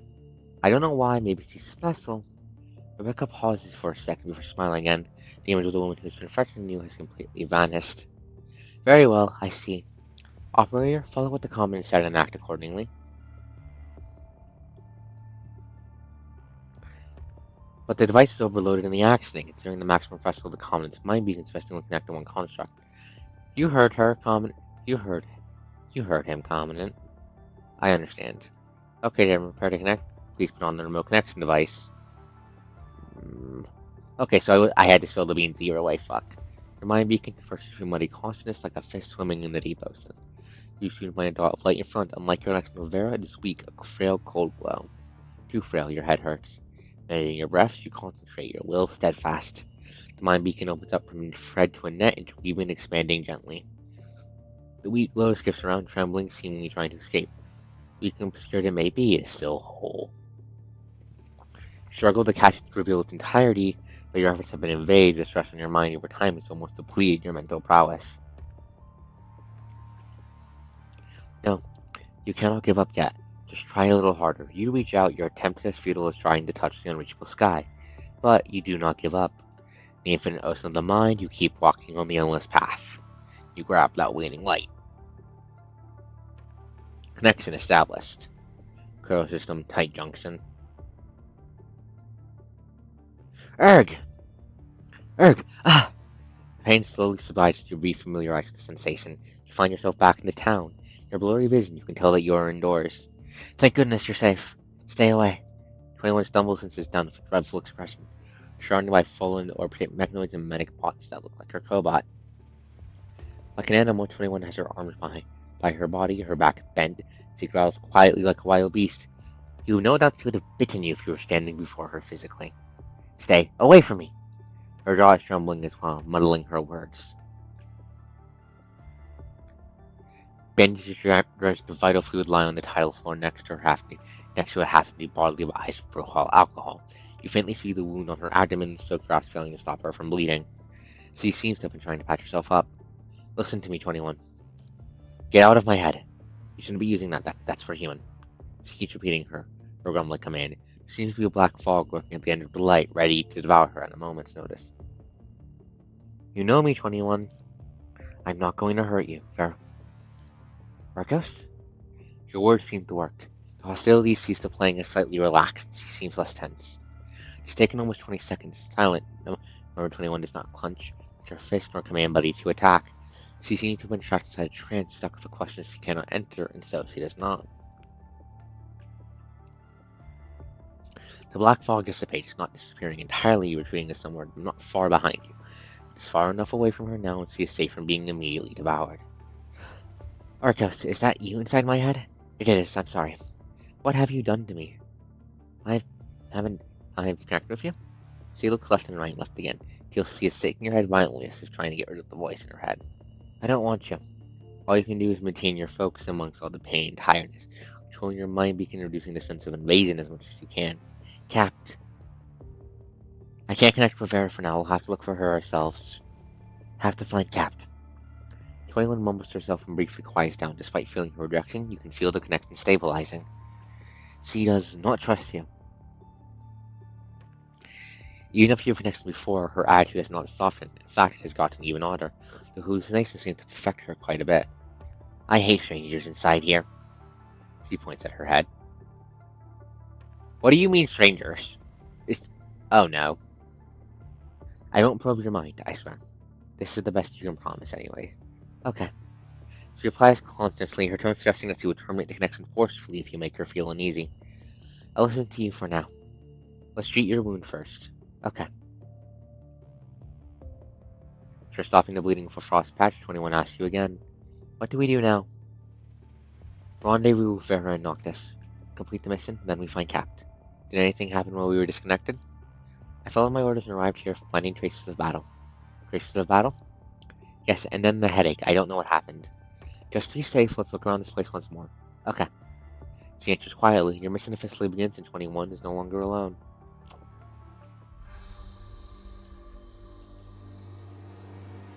Now we get to use her and her little laser drones.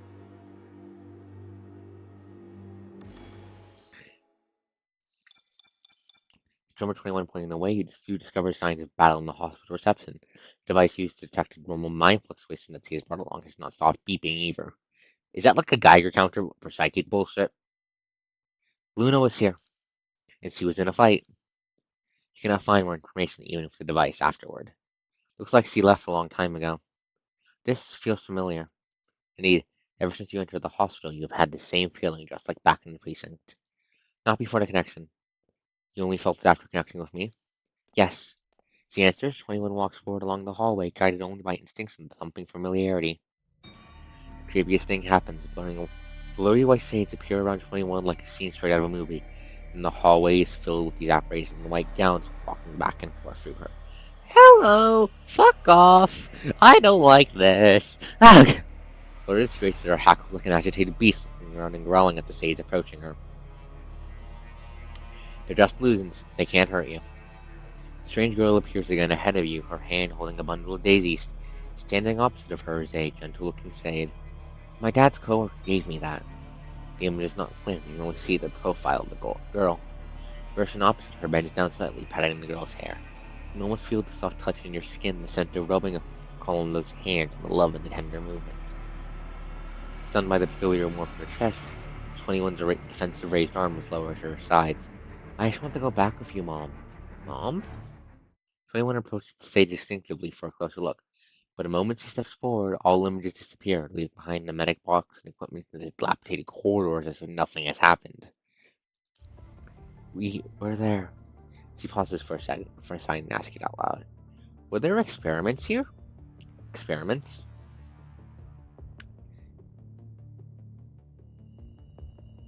Machines, pill bottles, people in white gowns.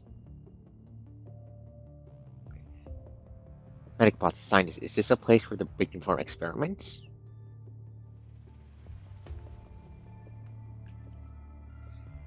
I'm guessing I'm gonna guess the reason they don't trigger it. Knowing what I know from her stuff later on, I'm gonna guess the reason they don't.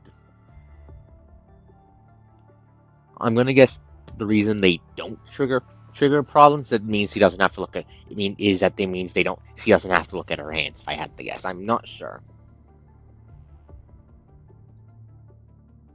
She's alarmed because she's mistaken doctors as scientists. It isn't, despite it looks similar to a laboratory. This is a hospital. It's a place where they treat other people. Treat? To take away the pain and hurt people are feeling. She shakes her head slightly. Experiments cause pain. Not take it away. More from what I know of her backstory, due to the experiments on her, her mind is fucked. And so if her frame is too human, that also causes problems for her. Yes, you heard that correctly. If it's too human, it causes her problems. Experiments cause pain, not take it away. This place treats people, not experiments on them. It's different from a research institute. I understand it now. Looks like we aren't going to find anything else here. Let's go meet up with Farah. 21 takes one last look at the end of the hallway, recalling the warm sensation she had never felt before, and a sense of disappointment lingers in her mind. Yeah, bastards. Fortunately, the people involved are already dead. I do know that the people involved already got their asses whipped to hell and back. 21 takes one last look at the end of the hallway, recalling the warm sensation she had never felt before, and a sense of disappointment lingers in her mind. I understand. After confirming Vera's current location of the Colonel agents, 21 begins her trek. She slows down when she passes the crescent again. It's different. Huh? The car with the broken window is gone.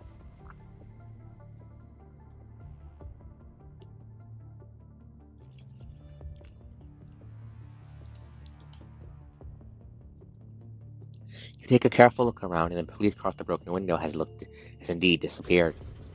You search, the sound of an engine starting appears behind you. Oh, god damn it. Do we have to fight the car? Let's go, buddy. What sound is from there? Oh my god, look at the little guy. Look at the little guy. I want to pick him up. and hug him. Look at this little guy. This has not a sewer. Basic attack 4 times, dodge throwing haywire equals Twilight Matrix detonate cobot. Little laser guy. Her basic attack generates Shadow Prism, 1 reach level Shadow Prism, next basic attack will empty all of it to cast a Shadow Prism attack, create 1 Twilight Matrix on a location that deals dark damage and knocks the target down, generating the Twilight Matrix also grants her signature move energy and dodge energy. Cobot. The Cobot force to destroy Twilight Matrix with Resonance Pulse. When 21 is control locked, there's an attack down or in midair. Press the dodge button at the cost of your dodge energy to perform instant dodge to negate all control lock. It's to create 1 Twilight Matrix to target's location. Oh! She has frame cancel dodges. She has frame cancel dodges. That sounds very useful. It's there.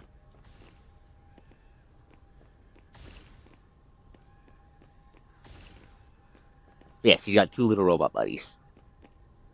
The flying one, the flying laser cannon guy, and a buddy. That little bastard right there. I want to pick him up and hug him and throw him at stuff.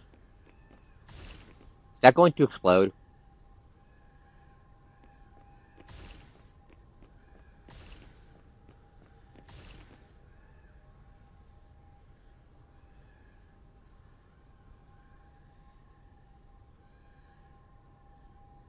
It's gone.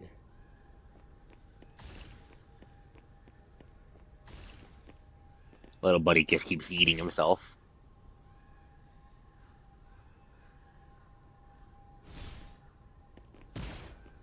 What the fuck?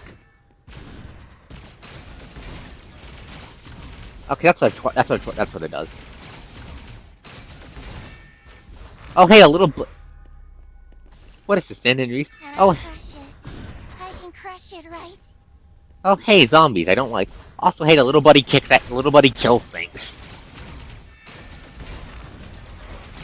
Can I crush it? I can crush it, right? Can I crush it? I can crush it, right?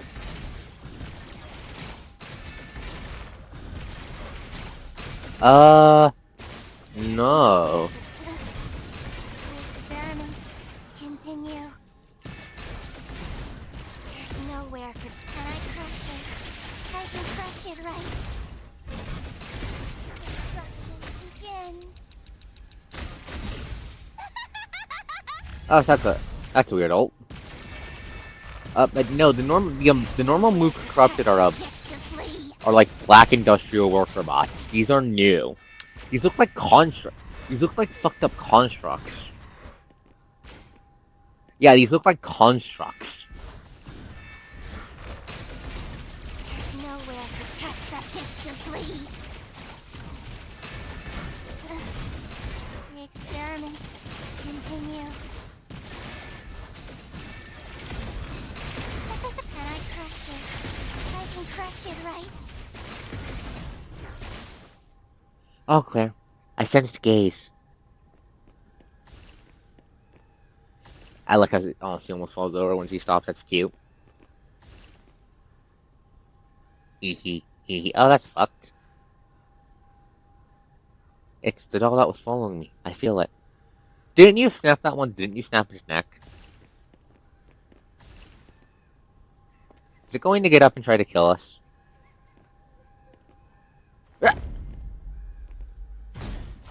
What the? The experiments continue. Destruction begins.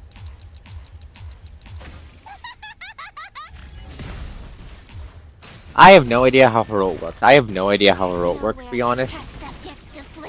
I think it's a different game, I'm not sure. I don't want to be scrapped. Oh, I'm almost dead. There's nowhere for test subjects to... I can range attack. I'm not getting close to you, fucker.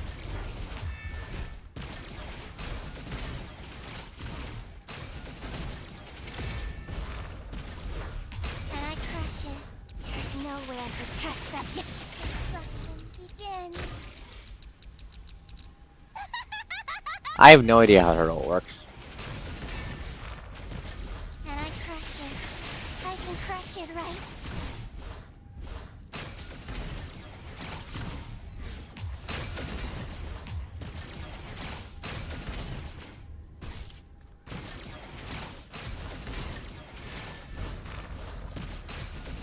I don't want to be trapped. Die? Die. Why aren't you dying? Why aren't you dying? What? Oh, it exploded. Yeah, that's a crate. That's a corrupt. 21 survived and destroyed all enemies. Head pat. Then 21's constant attacks is down to immobilized corruptor breaking apart, barely managed to come through. 21. She does not stop, however. Her laser cannon fires shot after shot. 21, it's enough. She finally stops, panting, her eyes opened wide. She's afraid. You have to pull her out of the state. What did you see? When the seal-winning corruptor leaped out, 21 received another hallucination. No, not a hallucination, it was the emotion that came after. More impactful and intense. There was a blurry light and pain. She felt like she was going to have her artificial heart ripped from her body. She could see a face in the hazy light, and behind the face were gears that made up a corrupted. Corrupted, killing important people. I couldn't tell, but the person was very important. Was it Cat? The area is safe. We just confirmed her location, remember? Her face is covered in uncertainty. The panic from the vision she saw has confused her greatly. Then why did I see what I saw? That's what I'm trying to figure out. Someone wanted me to see this. After repeated encounters, you have managed to grasp the pattern of these visions. They are all triggered by similar locations or objects. Remember to stay outside the precinct? Yes, I hadn't forgotten. She went that way. Should we head there? Yeah. Facing away from the police station, 21 walks towards where the shade vanished. Your vision twists and changes once more as everything before you transforms violently. They are stretched and forward, and for a second there, the world goes completely quiet. Images change like a speed-up time-lapse, and buildings rise from the ground while sunlight and foliage spread all around.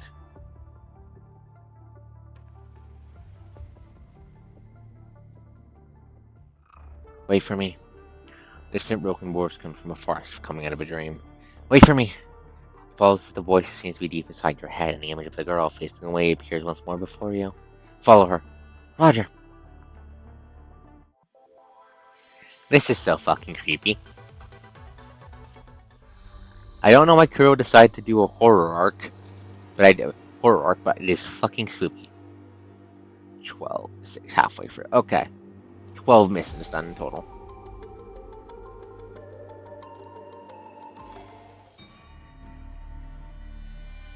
Don't run around. You'll make me worried running around like this. The sound of the girls playing echoes on the trail in the woods. The non-existent sunlight shines through the withered branches, almost warming up your face while leaving the lower half of your body cold and chilly.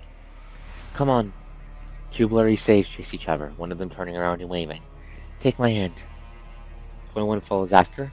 Shade disappears once again in the end of its path, leaving nothing but her lingering voice. I am just leveling the town down to bedrock. I agree. Fire up the Longshanks arsenal. Let's just glass this place. 21 is fast, despite Shade appearing intermittently. She can still follow her brief appearances precisely, staying on the right track.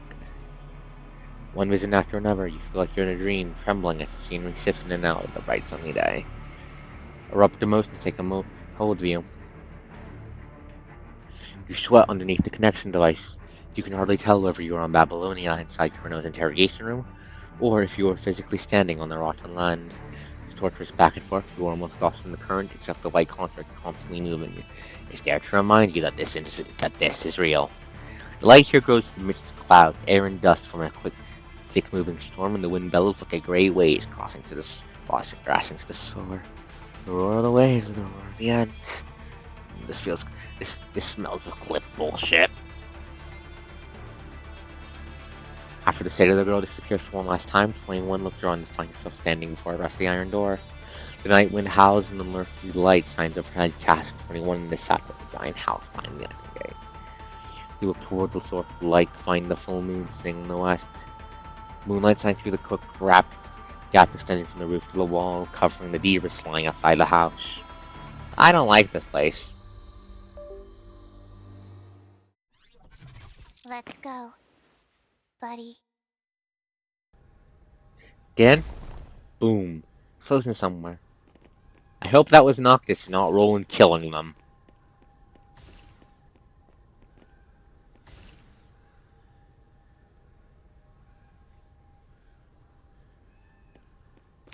I'm half expecting Slenderman to jump out of this goddamn forest. I'm half expecting Slenderman to jump out of this goddamn forest.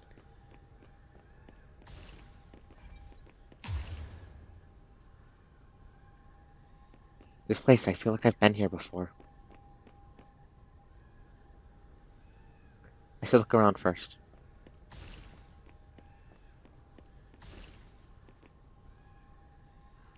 The door can't be open.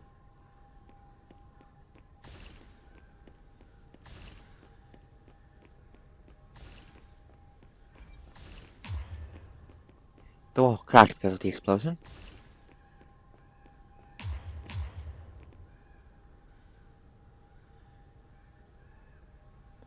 I don't like this place.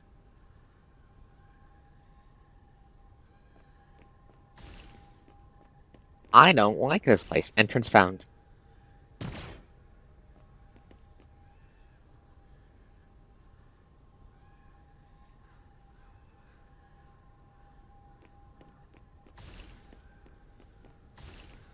Tire swing does not have physics. It does not care for my existence. It will float, swing back and forth without care for my matter. Unfortunate, yes, but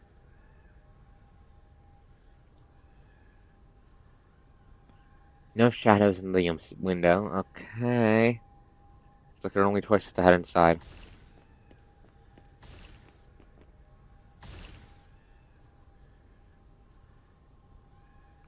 What's this? I don't understand. Oh, god damn it. I see some special colors in the yard. God damn it, this is a Resident Evil ass puzzle. Hee hee hee hee. My child can't get in the house, don't worry. And I will tell you what do.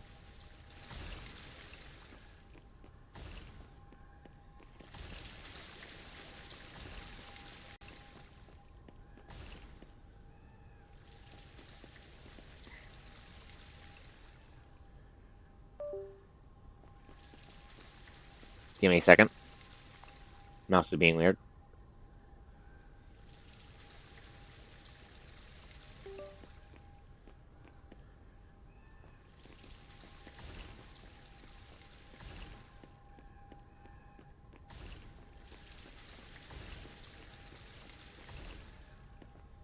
The letter F.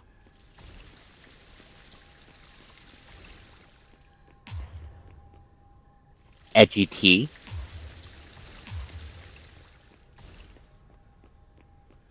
That one Sue Company's logo.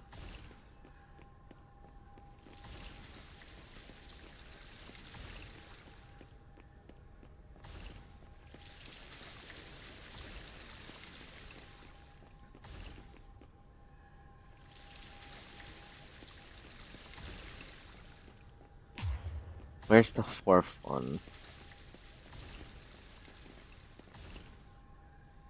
Pattern has changed. Is that one? Okay, gotta look at it from a right angle. Okay. That has 4. Okay, so some logo first.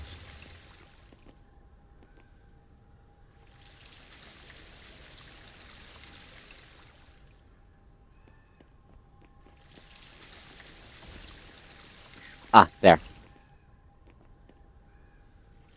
4 lights near his post. One is particularly bright. Okay, so that's the second one. Okay. That's the first one. Second, third, fourth. I think I figured it out. So,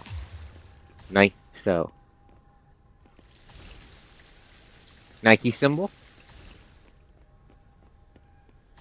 Upside down U. Edgy T, the letter F.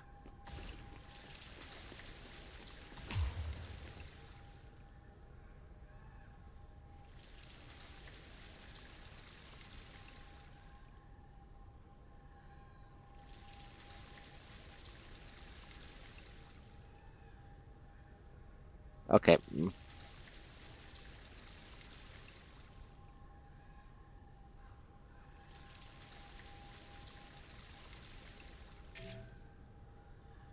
The door opened.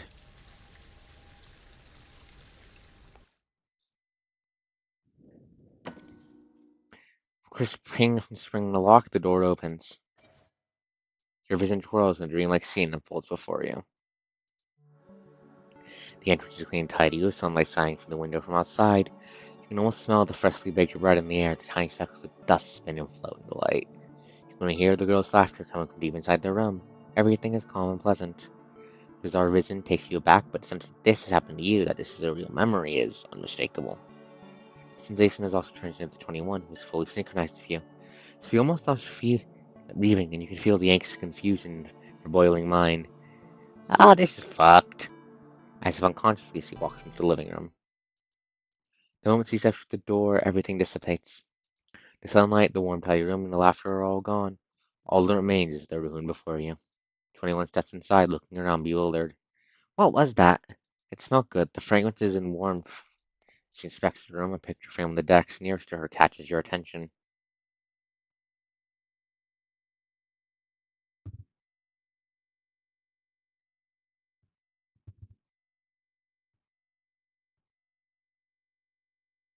Oh. Oh. Oh. This is Luna and Lucia's home. This is Luna and Lucia's childhood home. Oh. Oh, no wonder the fucking place is fucking. Oh. This is Luna and Lucia. This is Luna and Lucia's home. Get. This is a cursed place then. The home of the home. Time has left its mark. The broken glass cutting across the photo. Your gaze goes through the dusty air, past the cracked glass, traveling through time, stopping at the faces on the photo. Faces that you recognize. You've seen them before, never mind. Jumbled thoughts fly in your head as you try to come up with the perfect answer to this, but it is all in vain. This is a memory. Luna's memory. It's all clear now. You have Luna's memory in your head. Flowing the sphere LFS to inflate the common link. Reverse control established. This was once the closest place to the Ascension Network. It's not somewhere a human mind like yours is where we are visiting. During a memory flashback, you'll be completely pulled into a memory spiral. The overload of information will make you unable to control your body and perceive what is happening around you. In other words, you will randomly fall into a chaotic storm of memories without warning. No wonder this place is triggering the fucking hallucinations then. Some of you are repressed or supposedly forgotten thoughts. Madness, hatred, the desire to destroy, the corruption in the mind and the polyphase seeps into you. Yet, so does the yearning from Luna. Numerous fragments of memory will bombard your consciousness.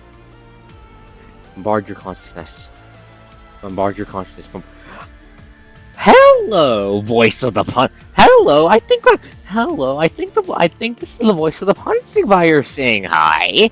Fuck off, my friend. Get out of my head. Bombard your consciousness. Bombard your consciousness. Bombard your consciousness. Bombard your consciousness. Bombard your consciousness. Bombard your consciousness. Bombard your consciousness. Bombard your consciousness. Bombard your consciousness. Bombard your. This is the will of the Ascension Network. This is my destiny. Fuck off. Faces spin and merge and stitch in your head, and you can no longer understand the broken words spoken by their gaping mouths. Noises and images flood your consciousness like a dam burst. You're lost in the memory current, floating aimlessly in the dead dark ocean, your hands grasping in the air to know they out. Luna. Oh, hey, it's Tiny Lucy. Oh, she has a knife! The invading darkness is picking up the pace, the only light in the air diminishing. Lucia! Your mind is dragged back to reality by a sharp pain. You open your eyes to find not the polyphase nor Luna. Sia, rising over the dying Luna. Only see the reflection of a pair of grey pupils inches away from you. You were losing your mind. It was messy. I didn't feel good. It's fine. 21 throws away the piece of broken glass in her hand and roughly wipes away the vital fluid dripped onto the floor, her reflection distorting and vanishing with her action. Just then you can see what has happened. She cut herself with a sharp object and her vital fluid drips down on her sleeve. Pain wakes you. I'm sorry. Sorry? She repeats the word you just said, seemingly confused by what it means in this context. I'm sorry you have to hurt yourself to wake me. 21 shakes her head, despite not seeing her wound, until she has made a deep cut based on the speed she's losing her vital fluid. But she still looks calm and composed. Pain is nothing extraordinary. It doesn't compromise my fighting. Do you know the people in the photo? Did they send you here? What do I do next? You have found some interesting leads, don't you? I noticed that you strayed for quite some time in an unrelated location. After you deal with that, you'll return to where the leads were and continue your investigation. Lake stands Colonel has been taken now makes sense too. Leads no longer meant the fluctuating mind of the marked with by third parties instead. For you, the environment alternates between dark and gloomy, and bright and colorful. Is this what you want me to see? Let's see what you have in store then. This is where Luna lived when she was still human, before the planet's virus even existed on this planet. Let's investigate. Is this a mission? Yes. I understand, you're a mission. Ready? Yes. The heartbeat of her artificial heart and yours, trusting yours situated thousands of miles away on Babylonia, miraculously sank. Yeah, this is a cursed place. That is very accurate. The home of the first main villain, the home of the main protagonist and the first major villain, and the greatest rival, all in one. It's no wonder this place is cursed. 21 steps inside. The floor is titled with dark, dirty, moldy wood, squeaking every time she steps on it as if it's going to break at any moment. Confetti can be found among the dirt on the corner of the living room and on the spiders on the roof. Ironically, several are braiding the gluey eye and lists. So Axe will fill this way up? Hopefully not. I don't want to find out the punishing virus can resurrect the dead. A black moth flapped its wings. It looked exactly like the one 21 first saw when you entered the town. It flies past the broken chair, the bodies dead corrupted, darkened blood on the wall, stopping in a piece of colorful paper hanging from the roof. By the time it spreads its wings again, it's transformed into a beautiful, vivid butterfly. Wherever it goes, the crimson stains and cobwebs gradually fade and vanish into the wall. The pattern on the wall starts to brighten and cheer up. The butterfly passes the long dining table. The candles light up one by one, their tiny flames quivering warmly illuminating the room. Pleasant and happy sounds come out of the television. Stuffed animals scattered on the floor revert back to their clean, fluffy selves. Dead animals in the laces bloom once more in beautiful daisies. Their butterfly keeps going, flying up the stairs, vanishing inside the shadow where it turns. Luna, have you started tidying? The girl walking out of the shadow has short, shoulder-length red and black hair and a youthful face. Party hat made of paper sits tied to the top of her head, and confetti covers her shoulders. Despite her age, there's still a sense of resolve in her expression. It's Lucia. Of course she's stubborn as hell. Lucia? Lucia?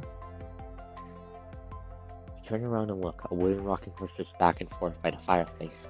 The sound of water boiling coming out of the kitchen, the television playing a show. But there's nothing known beyond that. Luna, stop standing there. Oh god damn it, that. Okay, so the memories are shoving me into Luna's role. That's just great. Come on, I know you can hear me. Me? What's going on? 21. Confusion is growing inside her mind. There's no one else here. Before you can react, the unexpected combination of ripe and joy overtakes you, compelling you to act. But it's so difficult to pack them up. Oh, this is fucked. This is crap.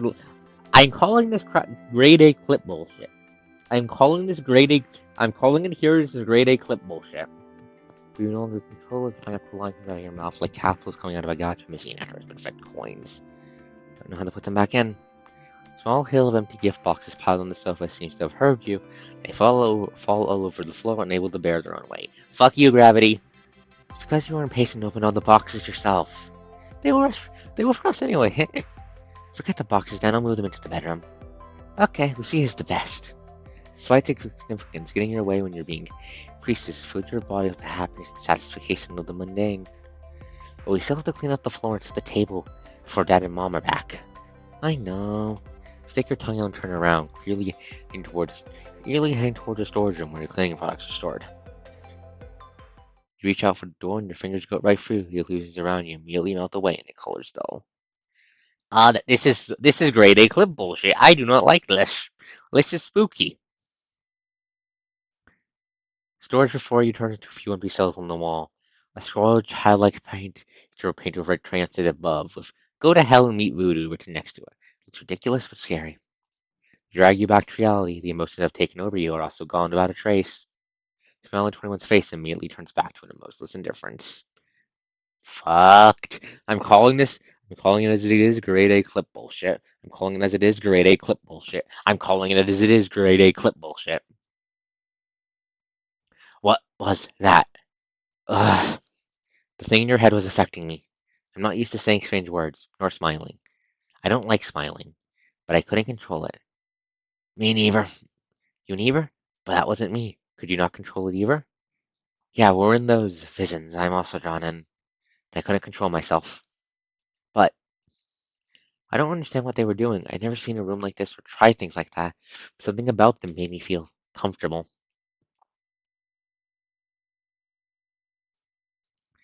I'm calling it as it is. This is great. This is giving me the baddest of vibes. That feel her expression distorts, seemingly struggling to find the right words to describe how the experience has made her feel. Uh, Made me want to do this. The distorted smile fades from her face, leaving only puzzlement and disappointment. What's wrong? This should be frightening. Enemies should be scared to see it, so I can kill them more easily. Not even knowing what the smile is, Unique Experience 21 finds everything happening here confusing, so cannot understand or accept sentiments like happiness or comfort, and sees losing herself because of it. This is happening because of you. You owe it to her to explain everything. I'm sorry, 21. Why are you apologizing? I don't want to get too touchy-feely, but this experience must have been very unusual for you. It's my responsibility to ease your confusion. My responsibility? I promise you everything here will be resolved. I'll do my best to answer all your questions after this as well. Understood. Not now, maybe when the dust is settled. The Grey Ravens are still waiting for you. There's a more important mystery for you to solve right now.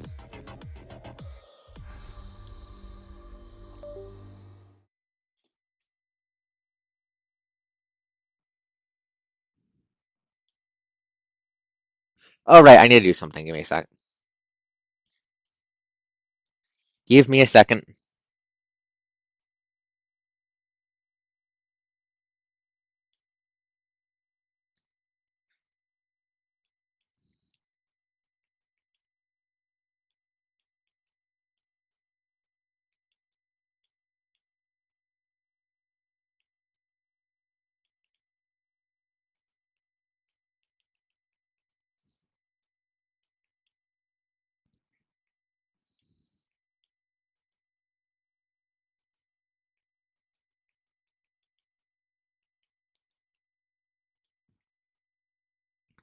Now, what should I do?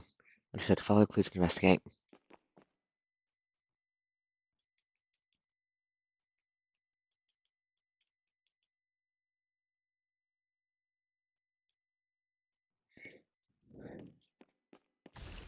Ow! You little shit, you scared me.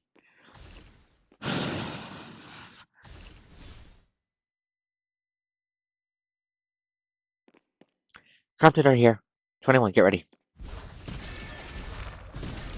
There's nowhere for test subjects to flee.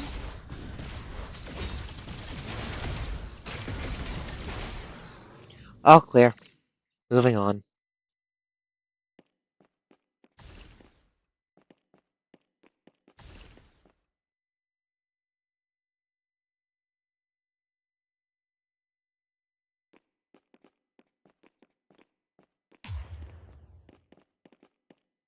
A photo. This is. They are laughing, so happy.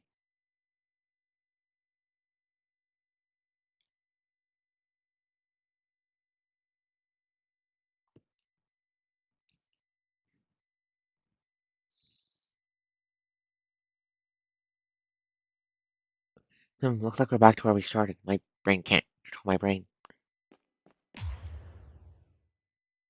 Luna, remember to set the table and the cake in the kitchen. Don't sneak it to eat the dinner. I won't. Oh, this is so creepy.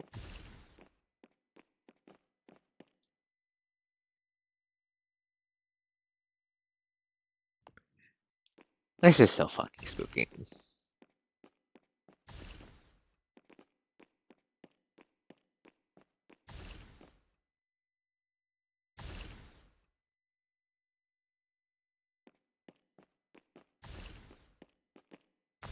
Luna, don't take the heat before the living room is cleaned up.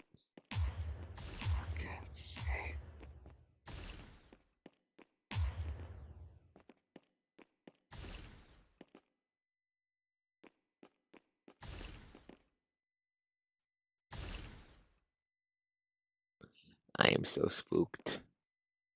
Luna, Mom and Dad will be back soon. We said we were going to clean up the living room.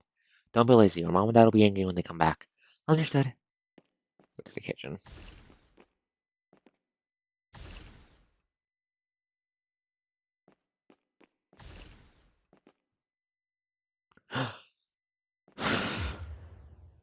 Look, there's more dirt there than we can get done. Back to reality. Just walked away to the dining room, so get rid of all the chairs.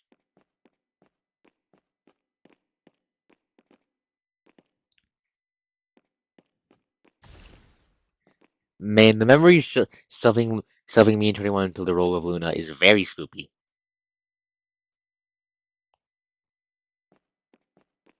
That human. Let me put the cake on the dining table.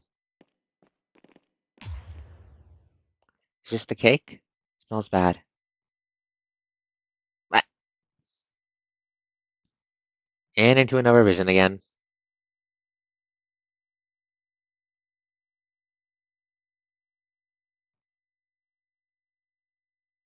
Yeah, it's gone rotten. Much better. Sia asked me to get the cake from the kitchen. What a waste of a cake. Yeah, it looks like the punishing virus broke out like right in the middle of their birthday.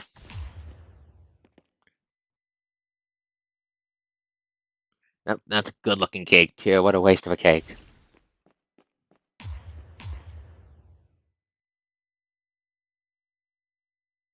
Decoration complete. Lucia, shall we start the party?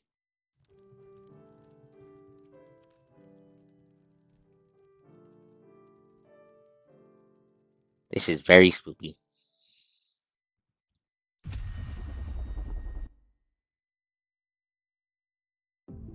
21 stands in the entryway for a long time, not moving. 21?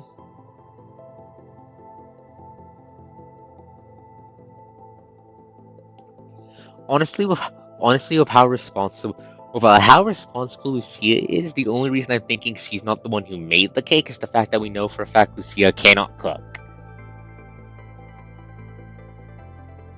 So it might have been made by whichever parents she inherited the bad cooking skills from. 21? 21. Huh? Is that what human childhood looks like? I never experienced that. I don't understand. I don't think it's necessary, but it felt good. My hands, my legs, and here. Touched her chest right above her heart and pet's buddy. It felt warm and light, like I was going to float. Like sunbathing. It's called happiness. Happiness? Why would you feel happy? Are all childhoods happy? I want it, but I also don't want it. Why? I lost control. All I need to do is fight. Despite wanting to say something, you can't on the end. Everything you're about to say seems to be futile. The pure whiteness you saw in your mind flashes in your head. There's a blankness, a past of nothingness. You don't get to say anything about your choices if you don't experience your pain. Your short break, the infuriating, painful feeling returns to you, followed by a scream of panic outside the house. Hush! 21 listens carefully to the cry that has traveled through time. Lucia! She hears it this time. It is a woman's cry, urgent and scared. Lucia, don't come out. Take your sister upstairs. And then everything stops.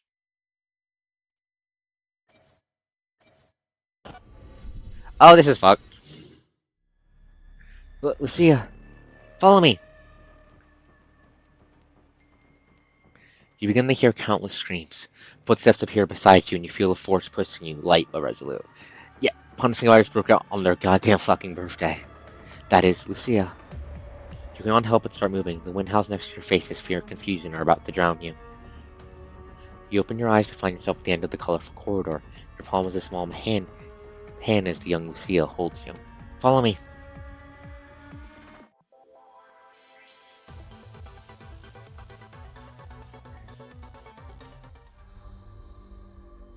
Yes. It's safe. Yeah, there's no medical horror anymore. Instead, we are getting a look into Luna and Lucia's backstory because their house is fucking haunted. Because their house is fucking haunted, And B, you know the memory flashback bullshit? It turned out it's because I got some of Luna's memories shoved in my head during the whole links with her, and now those are flaring up and being spoopy. Also, it turns out the punishing virus outbreak at the absolute least, it hit their hometown on their birthday. On their birthday, and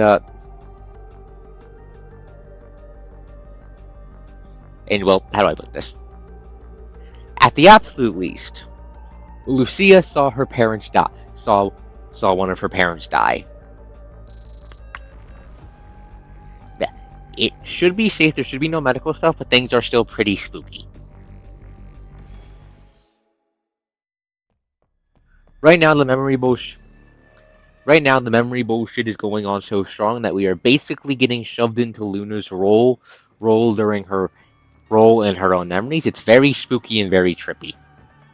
But yes, oof. Despite not knowing what is happening, Lucia seems to have sensed the impending danger. She follows her mother's instructions and takes Luna to the second floor. What's wrong? You ask perplexed, but Lucia does not answer. You can only follow closely behind. You two run to the bedroom at the end of the corridor. Lucia closes the door before running to the window and checking on her mother. Oh no. Mom! She sees the end of the world. Oh no! Outside the window, people are crying and whimpering. Everyone in town is trying to hide from the unknown terror. They're all trying to escape the house towards the woods, towards the little bit of help to survive. The rest of the gate outside Luna's house, someone is banging on the door angrily. Fear and rage have twisted all their faces, turning to familiar neighbors into strangers. The punishing virus, meanwhile, floods into every corner of the town. The Scarlet Corrupted chase down toy of the armless humans like starved zombies. You see your father attempting to come through against the tide of people, but he is too far away, so far that you cannot even tell whose name he is shouting. The thinly dressed man has barely shouted before being caught up by the Seraph, whom he once proudly fought side by side against. His metal jaw crosses his head like a roaring flame devouring land. Seraph Byron. Oh, Byron, was that Lucia's dad? Was that Lucia and Luna's dad? Give Seraph Byron the sign at the entrance to town mentioned? Was that their dad? No wonder the two had a house like this if the Seraph was their dad. The waning faces you saw in a hazy light in the mine suddenly clear up like tearing a wound open, revealing the blood and flesh within. Your mother, hands trembling, is trying to move everything she can, finding the garden behind the gate, hoping to keep the mechanical monsters on the other side. She is such a kind mother. She always brings daisies from the market and gives them to a young girl in the wheelchair on the street who is busking because she cannot afford a mechanical prosthetic. During Thanksgiving, the other people who live alone in town will always receive cookies she bakes herself. She always has you help out in order to teach you to be kind and strong. Yeah, no wonder the two have issues. Also, is Luna the one who knows how to cook between the two? That'd be funny. Her hands to be dancing on the piano, crying, carrying a bouquet, or holding a bowl of hot soup. Not drenching in blood, shaking, desperately trying to keep the gates closed. She has to keep the others out, even those innocent and helpless. She watches them as the monsters strike, despite her husband being among them just a moment ago. But all is futile. Their covered in blood-soaked hands and bleeding humans reach for her from the space between the bars. Almost hearing him scream as they try to drag the poor woman into the abyss. The last thing between the monsters and her daughters is her. She turns her back to the gate, pushing back, shaking from their unrelenting force. Looks towards the window on the second floor where you are standing. Tears cover her face. She leaves her last words. She weeps. Lucia, protect your sister. Run. A terrifying mechanical arm pierces her chest. The blood pouring out of her scorches warmer than every embrace he has given. You cannot tell if those who tear her apart are monsters or broken humans after that. Run, Luna, run. The young girl's voice trembles. Her small, delicate hand tries to grab a hold of yours, only to find nothing there. As once she turns towards you, you see the tears rolling down her cheeks, but she is not crying. She shows no expression, wonders, she registers what is happening at all. This time she grabs your hand tightly, the feeling of her warm and soaked grip uncomfortably realistic. Then she drags you, and runs. Run, but where to? What are those things? She knows her parents are gone, and no guardian angels are here to save them. Do they not deserve it? Have they done something wrong? Mom never told her. Where should she go? Your eyes are soaked. Lucia has grabbed onto your hand, so you use your free arm to wipe your eyes. Nothing has ever poured out of you like this save for vital fluid in previous battles. Approaching the bedroom door, you try to rip on a doll and fall. Your visuals drop. Time seems to dilate at the moment. Okay, looks like there's some bleed over from 21 as well. At the moment, and you notice that the doll tripped over an ugly stuffed frog. Its glass eyes and red lips sewed onto its woolly fabric. I've seen it before. Looks fluffy and soft, unlike the first time I saw it. Those thoughts occupy your mind as you are about to fall to the ground. Someone catches you. You land instead in a tender, somehow briny embrace. What happened? You know what happened. You know those memories is so frightening and lost. Your confusion overtakes you, and you cannot help but ask. Dad and Mom are bleeding so much. Everyone was. Lucia holds you in her arms, trying to warm her sister with her own body's warmth. She takes a deep breath next to you here. Your face is buried in her arms, so you can't tell her caressing. Luna, do you remember the two of us sneaking on Dad's terminal? Yeah? We watched a scary movie with many horrifying monsters and they ate a lot of people. Luna seems to have remembered something and you tremble even more intensely. Lucille holds you closer. It was scary. There was a lot of blood. Someone is making a horror movie like that in our town. I forgot to tell you. How do you know? You hear a loud, dull thud from downstairs and spreads your ears like a raindrop falling from a puddle in the mud. Lucia is breathing harder now. Dad told me. He said not to tell you. He wanted to scare you. Really? I don't believe you. It's true, Luna. I never lied to you. If I do, I'm a rat. You scared me. More tears roll down your face. You feel a comfort soothing your fear despite the real you know it's a lie underneath. I'm sorry, Luna, but you're part of the movie as well. They can only shoot it once, so you have to listen to me and perform well, okay? I don't want to. I just want to find Mom and Dad. The sound downstairs is getting closer. The clear and hollow metallic with dull echoes. Loosening her hug, Lucy instead grabs your shoulders and looks straight at you. Tears on her face have almost dried, and she has never looked so serious. You're grown up now, Luna. You have to be strong. Even though Mom and Dad are not here with you, you have to be strong. Will you be here with me the whole time? I will. Now, you have to act brave. You're going to waste everybody's effort if you don't. Okay, will it be scary? A little bit, but you don't need to be afraid. I'll come back for you. You're the best at hide and seek, aren't you? I am. Don't let the monsters catch you. Lucia stands and pulls you up. Hide in the basement, now. Come with me. The monsters are inside already. Someone doesn't distract them. We'll both get caught. But, I'll come back for you. I mean, we knew to... I'll come back for you. I mean, we do know for a fact that Tiny Lucia, before becoming a construct, was capable of killing corrupted with a was capable of killing corrupted with a kitchen knife. She's just that good, naturally. Alpha's just better from having more experience. That's a gap that's very hard for our Lucia to cover. 21 looks at the girl before her, her promise so unwavering. Never in her life has she heard a promise like that, whether as a human in the research institute or a construct in Cerberus. Affected by this memory, an unknown strength spreads through her body. She generally believes everything the girl before her said, and 21 cannot tell if it comes from the memory or herself. The two girls look at each other and nod. That is the last communication between them.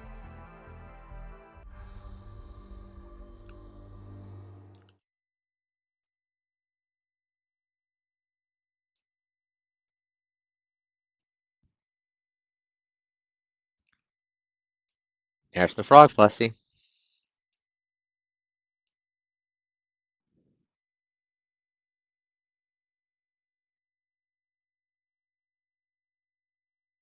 Luna, go hide in the basement. Wait a moment, we can't just go over the fence. Look for anything we can use to defend ourselves. Building box I often pestered my sister to play with me, but I never beat her. One day I won her by sheer luck. Mama said, Lucille, you keep letting Luna win, but I don't think so. Toys are unable to defend me. The frog doll. For a while my sister had to sleep with it and even ignored me. Once he found out I got upset, she gave me the frog. I'm just jealous, my silly sister. Can I beat the monsters with this? A photo of my sister of me. I think it was taken at my birthday party of last year. Last year we had a picnic on a lawn. I accidentally dropped the cake on a lawn. Lucy even comforted me for a while. I can't run away with a photo. Bang! Must do something. The monsters are closing in. I'm here to defend myself. Luna, run to the basement. Don't let them see you. Run! Run! What's that noise? It's like a fork scratching a plate. Lucia?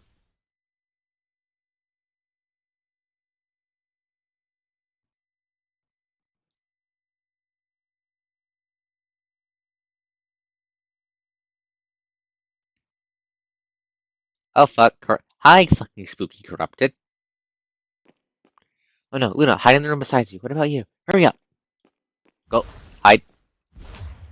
Can't go back to the hallway. What should I do next? It's the bathroom. There's no way to go for the bathroom. Wait. My sister and I used to hide and seek at home. We'd hide in a small room behind Sonny every time. I think the switch to move the bookcases around here.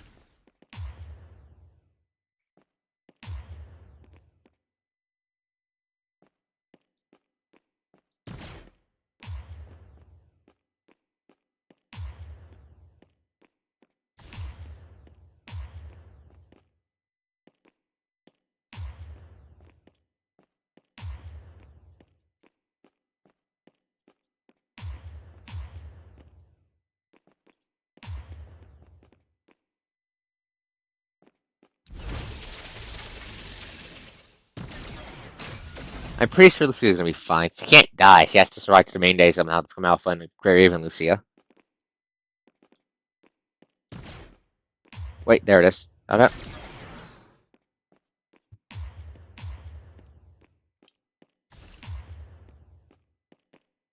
My mom's piano. Sometimes I want to play a little line, she would say.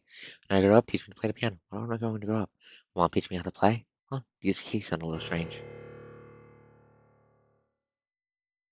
Noises from the bathroom.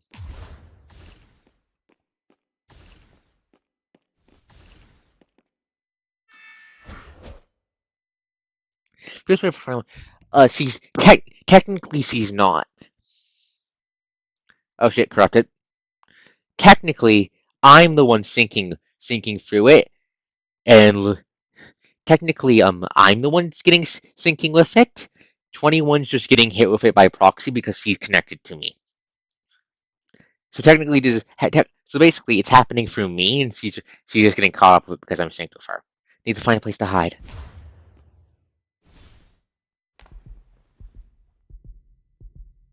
It's my fault basically.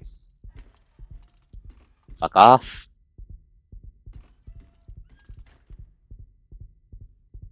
Also, I wouldn't argue that Luna ascended because Luna became a construct under very sketchy human experimenty circumstances. Remember, and 21's backstory is all about human experimentation. So that might be another connection point. That monster, I don't think it's ever coming back. It's probably already ahead. Is it looking for my sister?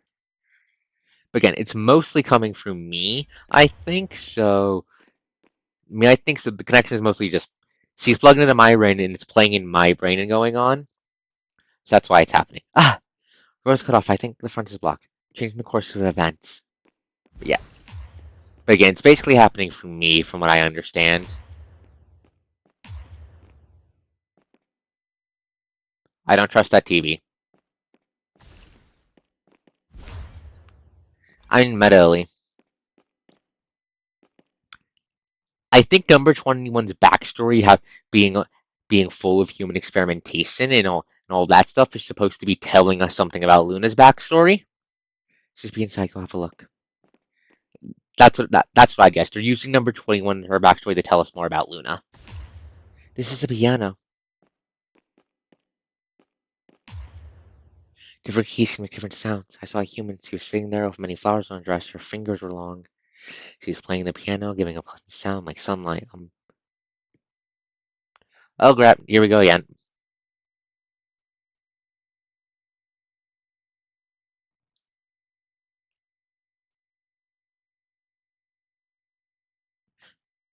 I have to go to the basement.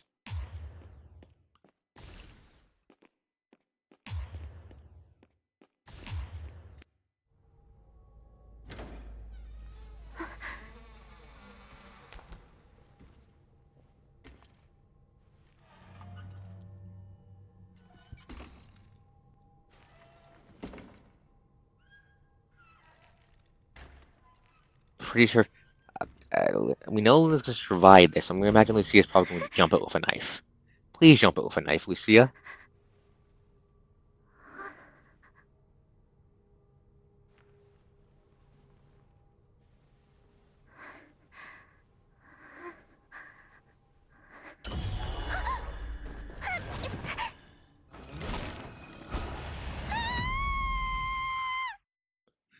Come on, come on, come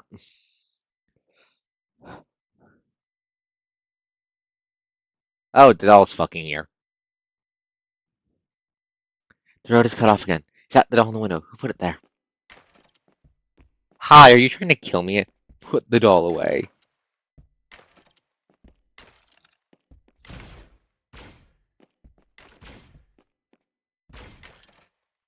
The doll has a knife.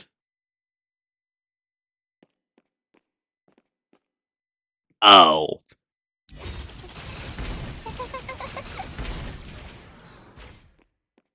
Yeah, look, the doll has a knife. How do I put it away?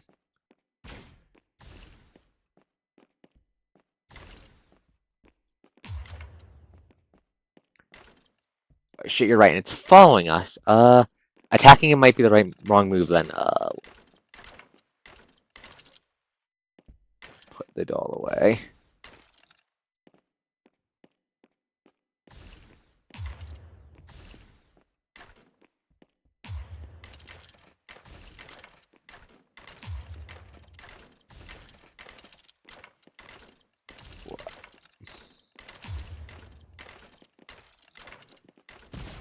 Okay, I can shoot it. Do you think they're being set up as foils? Potentially. But I've always considered Luna's foil to be the Covenant, to be honest. Because Luna and the Ascendants who stay loyal to her, together make foils for Grey Raven. Luna to the Covenant, Alpha to Lucia for obvious reasons. Roland to Lee, and Lamia to Lee to live. I mean, I can't go for the door. Do I have to kill the doll? I don't see anywhere else to go. The doll is really fucking vulnerable, so I'm not sure if that's it. Do I need it all with me to leave the room?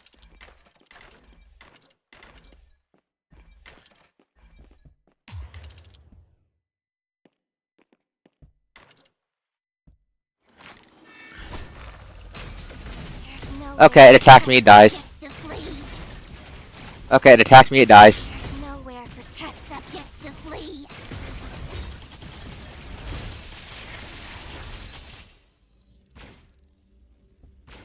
Oh shit. The experiments continue.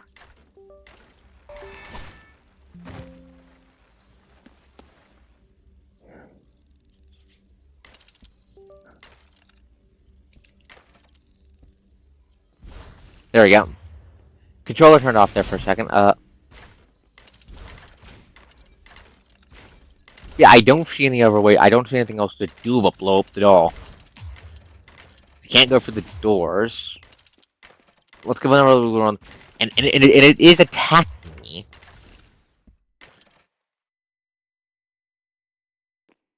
Yeah, yeah. Yeah, no, I'm pretty sure my controller is disconnecting it. Now it's not. Okay, I have no idea what the fuck I'm doing here.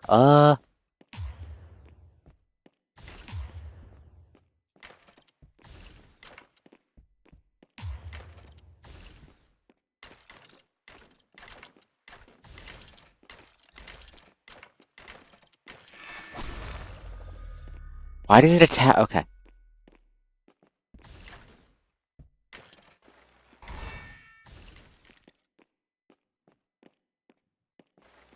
Okay, so. Oh no. Stand straight. Oh, that's no. No. Oh no. No. Fuck off. Okay, it's aggressive now, so it's a lot more aggressive now, so I think killing it is the right move. I think killing it is the right move. I can crush it. Destruction begins.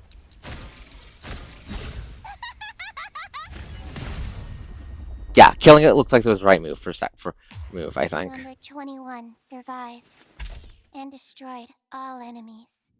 That was fucking creepy though. 21 rushes towards the basement after the battle is over. Extending the door to the basement. No, it is not a door anymore. Bloody handprints and scratches left by metal claws. Claws fill a bit, turning into a silent gravestone. 21 opens the door, steps in. And her memories unveil once more. Yeah, that is disappointing. I thought it was going to be something else too. You cannot see anything at first. There's only a rotten, moldy smell of the basement and touches of the heaps of junk as you run into them. Yeah. Just club it. Yeah, exactly. That's why I was confused. Psycho Lolly. 21 is a bit 21 is a bit touched in the head. Yeah, he's a member of Cerber Squadron, of course he is. Then a bright light tears down the darkness. You cannot help but open the door slightly and look out carefully for the gap. All you can see is the corner of the staircase. The sound of metal dragging over the wooden floor gives you a shiver. Then you hear the heavy thud of a body hitting something and nothing after that. Pulsing drives you to scream and see his name, but you must not. You bite down your lips. The pain can keep your fear in check, but the pain is nothing compared to dead silence. You thought you could hear thunder before realizing that it's just your heart beating loudly. The artificial heart is wailing and thumping. It's the memory of someone unrelated. The longer the silence lasts, the more your desperation grows. Darkness in the basement weighs on your back, almost breaking you. Then you hear a loud bang as you see a body in red and black roll down the stairs in that space. No! It's constantly covering your mouth, trying desperately not to scream. For a few seconds or maybe longer, the body shifts, followed by a painful moan. The young Lucia crawls up on the floor, her tiny arms supporting her body as she slowly climbs up. Blood drips down her temple, dyeing her eyes, collars, and finger red. Lucia! Weakly you cry out, powerless to do anything. The horror is not over. A large shadow cast at the top of the stairs shrouds Lucia's body. She cannot even stand straight. Lucia looks fearless. Taking his time, the monster walks down the stairs, its shadow encroaching. Before you can react, the door to the basement is pushed open. Sunlight pours in, and the orange warm glow coats you as you stand at the door. I won't let you hurt her. The blood is pumping in your veins like a tidal wave, thunderous and earth-shaking. You raise the weapon in your hands, your heart beats so loud it drowns out the monster's shriek. All you can see is the wounded, bloody girl lying before you. Even when your weapon is nothing but a ridiculous stuffed animal. Luna! Lucia's expression changes, the fear she had not shown even when confronting the horror corrupted. She tries to run towards you, but the pain causes her to fall again, so she starts crawling. Luna, go back! I can protect you too! I want to protect you! Before she can finish the corrupted, its eyes glowing bright crimson, leads towards you, noticing its new prey. No! 21 reached out, but catches nothing. What happened next? This is as far as the memory goes. You have no idea if Luna has lost the memory of what followed, or if she refuses to remember them. Am I hurt? 21 touches her face. Her cheeks are cold to the touch, but there's nothing there. Something important is lost. You're right. Those feelings are aliens to her. Having never experienced, seen, or felt something like this, 21 just stands there, perplexed. I don't like this feeling. She has done so many bad things. Why is she showing me this? She's not the one showing us this. It's difficult for you to explain it to her, but you give 21 a simple explanation. Everyone has a past. Even when you think your past is a blank, it is still a past. Everyone becomes whoever they are because of what they have been through. Your past made you who you are. Maybe I'm not the ideal person to tell you this way. But do you like who you are now? Do you like what you have? If you do, then you don't know your past. The past isn't the point, nor is it the future. It's now. Here and now. This is Luna's past. That's it. Right then, you hear a loud bang from the door.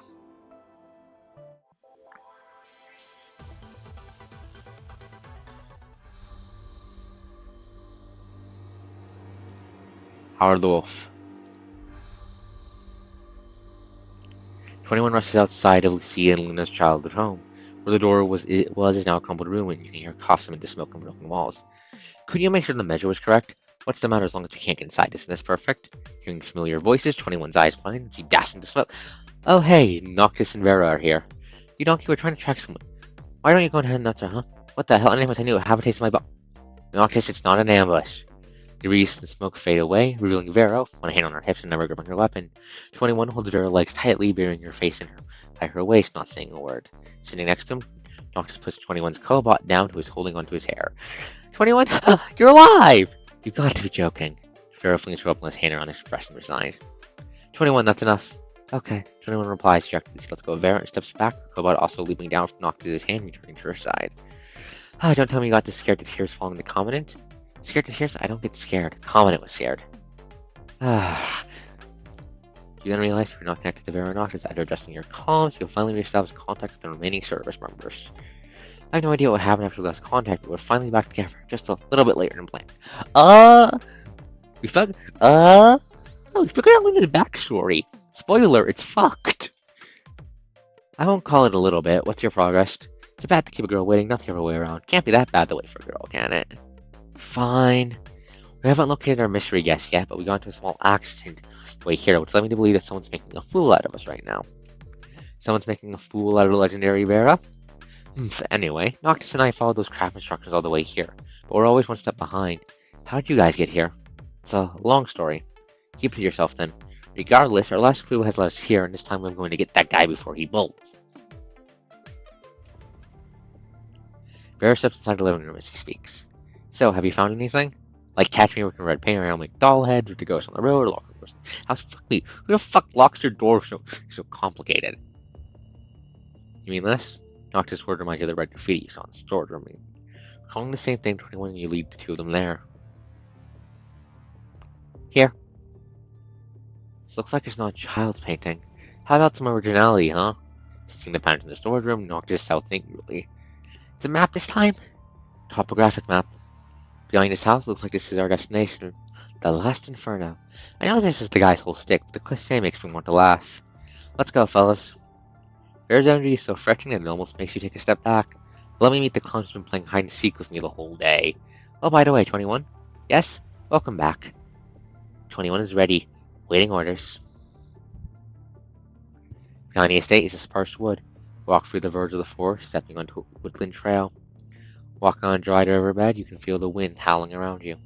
The sound of trees stuttering in the night lingers by your ears like a whisper. Further in, you can feel your words in the midst of the wind just ahead of you. Ugh. Ahaha. Someone's here before us. The moonlight sours down from the leaves near the end of the trail. Vera signals her two teammates not to let the target look. Monster slowly and quietly sneak behind a hedge of bushes. I'm going to kill you. I'm going to tear you apart. I'm going to rip your insides out and rub them on your fucking face. Hi, Roland. Are you missing an arm, buddy? With a loud crash, you find a constable before you, someone none of you have been expecting. Roland? That's Roland? Vera frowns, not recognizing Roland at first sight. He disappeared from Balu's radar for a while, and now he's in a new frame. Who's fighting him? Roland's standing on the ground. He stands up, wiping the non-existent dirt from his shoulder. His phone seems to be high above, hiding inside the foliage concealed. Oh, come on, you spent all those efforts to lure me here just to beat me up. We could have sat down and chatted if you had any complaints. Resorting to violence is not how a gentleman like me would have preferred. Now for your bullshit, I have no idea what the mission is. I just want you dead. With those words come even more ferocious attacks. Score from Bizin, Roland is dashing back, unable to counter. For a split second, Alpha does. This sounds too fun. This sounds too psycho to be Alpha. This sounds too psycho to be Alpha. And the last time Alpha and Roland talked, the last time we saw them talk, Alpha was begrudgingly starting to like Roland, kinda. Basically understanding that Roland also wants to protect Luna, and as such, that's good enough for her book. Yes, it is their home, but unless something big happened, Alpha shouldn't be going completely and utterly apeshit. Disappears so quickly that you wonder if it's just an illusion. Unless maybe the PV voice got in, but I think we detect a new agent showing up. Knocked back by a strike, Roland collapses to the ground, waving his hand and coughing. The lighter fluid drips down from the corner of his mouth. Don't even care about the mission now? Why would they send a psychopath? They send. That further lessens it being Alpha. Alpha's a lone wolf. She doesn't answer to anyone but Luna. Come on, at least tell me why you want me dead. Did your boss not say anything? Or, Koff, are you just a mercenary hired to take my life? Roland's words give his opponents a pause, but then something flies to the sky. In the sky! You'll look up at 21's explanation. A metal monstrosity rising in the sky and pauses, framed by the moons, over spine tingling. That thing Master asked me to reveal to you. Oh, hey! It's the dumbass I slapped in the phantom pain cage. I'm gonna kick your ass then. You don't belong here. The thing Mr. Ashton revealed to you. The humanoid monster's eyes glimmer when it speaks again. Its voice is quiet and hoarse, genderless. Loki has already done so. That thing revealed to him. We've been mistaken. Those markings aren't for us. But from the looks of it, you don't seem to be worthy. So let's end it here. Oh, I think I understand what's going on. This is a test for Roland. Boniga organized organized a test for Roland to see if he's worthy of keeping around by basically slamming Luna's backstory into his face to see how he takes it with his devotion to Luna. I think that's what's going on. The humanoid monster laughs like a dog's howl. What now, Vera? Do we join the fight? Noctis 21, we're retreating. But that might be a new ascendant. It's not related to our mission. Have you been chasing after the Ascendant all this way? We could go after the wrong target. It's not too late to cut our losses. You finished your mission as well, haven't you, Commandant? There's an place in our town. Has Vera noticed something? Seems that way, so let's not put our foot in someone else's fight. I still want to hear the long story about the adventure you took my teammate on. At least upload the visual data. It's one thing if you want to work your butt off me.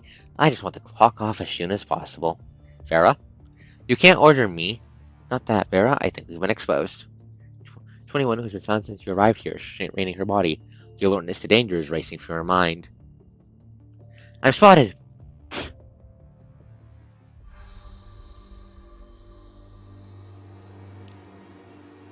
It is kind of out of nowhere, but it also makes sense if my theory of this is a test to see how test of Roland's convictions makes sense. Guess we're gonna find out once we kick the bitch's ass.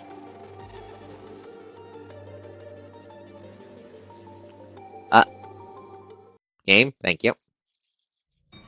Storm howls. Small rocks fall from the cliff as the metal beast spreads his blading wings, flinging up rocks and falling leaves around him, adorned the moon as a crown. He bathes in the blood-red moonlight, his shadow stretching infinitely. He looks like a claw extended right out of the moon. Next moment, he suddenly bursts into a twisted growl. Body twists, arcing into an unnatural curve, and you are baffled by what is happening. Trip, trip, trip, trip, trip, trip. You are fucking crazy. A low rustling sound comes out of the monstrosity's throat, growing louder and louder. No, not rustling, laughing. He's laughing from excitement. Excitement to kill. He chirps and laughs, his monotonic, sounding voice thing and chill down your spine like the scream of babies abandoned in the sewer.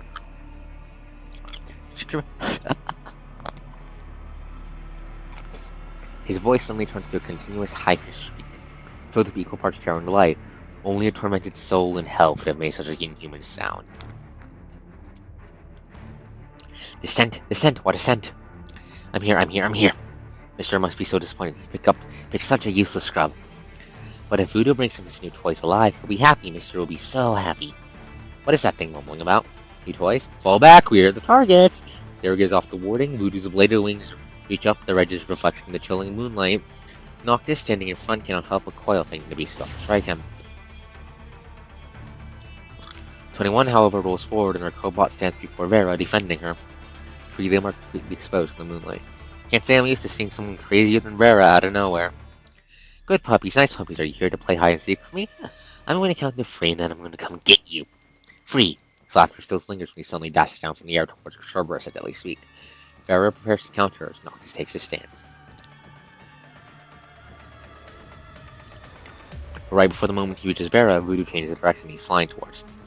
Recklessly, he flies towards 21, a full tilt seemingly drawn by her tense emotions, and he goes for her star-glazed eyes. Unable to control her limbs, 21 falls to her knees and keeps moving. Wait, 21! Same time, an impossible agony assaults her head as if a chainsaw propeller is running, about to turn your brain into a paste. Like an evasive hand, the pain clashes onto a point. In your mind, the mind beacon simmers so violently you feel the image comes out. You cannot disconnect now. Hee hee, my little puppy, we've met again! Again? Vera dashes the Voodoo's back and leaps, driving her sword into him, but her blade bounces off the steel frame with sparks. Noctis follows suit, hurling his explosives towards Voodoo unceasingly, temporarily holding him back. Complete the trial and report my results. Satisfy, mister. I'm going to play with those little bugs first. Try your best to clear your mind amidst the pain. He's talking to himself? 21, can you move? Without being attacked or even touched, 21 just kneels on the ground like a stringless puppet, staying still in the moonlight. But I had him pinned down. That won't do. It won't. I've already corrupted your mind. Oh, what a delicious mind. As he spills the nonsense, a few time and again to kill spiders crawl from 21's sleeves and hide inside the grass. What's that? I sense... Oh, god damn it. It's been targeting her the entire time. Saw it in the soft movement on this cross-section. I didn't see it's wrong. It was following me. Don't understand. My hand is itchy. Strange feeling in my head. I don't feel very well. Arcos, is that you inside my head? What have you done to me? Ever since then... What a nut job. Knock this, hold him off. God damn it, the sand damage he's done to doing the 21 must be why she was able to see the hallucinations and pick up on the memory bullshit. 9. Trying! Vera, 21 was hacked. Damn it. She blocks the strike from Voodoo. Since when? Since we set foot in the town, I'm afraid. Why didn't he go for me? Why do they always target the weak ones? Still connected with her. Jump to the conclusion. I have no time for your analysis. I'll enter her mind and bring her back. You better lead this guy to Vera and me. Arcos, go and bring her back. We need her. Enter her mind. It's a blank white space. You walk out of a laboratory and the whiteness of the lab spills out and spreads. Don't run around. You always do that and make me worried. Such a familiar voice. I'm not sure why, but hearing the voice makes you feel safe. Come over here. It is so warm. There seems to be a time when you have no idea what you're doing when you're alone. Someone is always telling you what to do and where to go. You are only alive in a fight and idle when you are not. That voice, is a presence like that existed in your life? A place that you can always return to no matter what you have done, where you have gone, how far you have sunken. Take my hand. Take it. A hand extends out to you. Reach for it irresistibly. So close you can almost feel that warmth. Yes! 2 hands touch.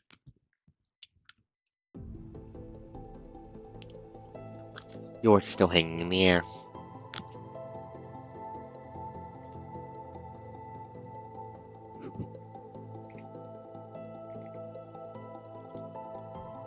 Give me a second, I'm trying to do something.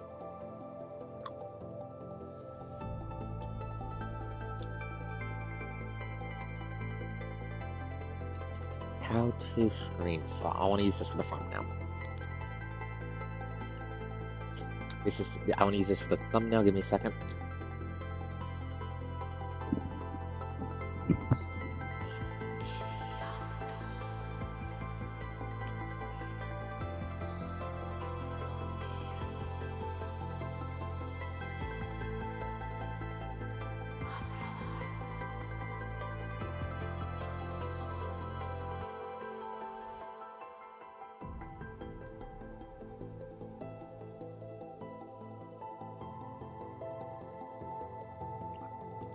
Give me a second. Doing something.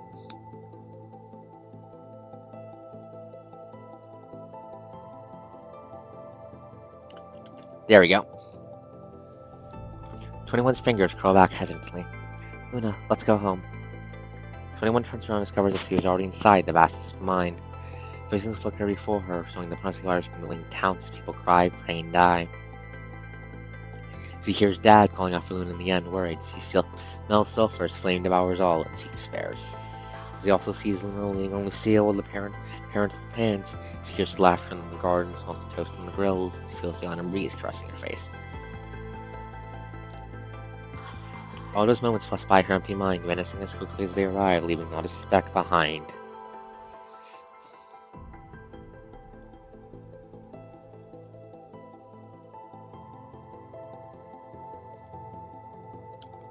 Lucia, don't ever leave me again. I will never, never leave you behind. Okay, and I'll protect you, Lucia. You can protect me when you are grown up. Why? I can protect you now. Fine. If you believe in me, I believe in you. Lucia holds Luna's hand tightly, the gentle sunlight showering over them. The figures slowly fade away, carrying with them the last bit of color in sight.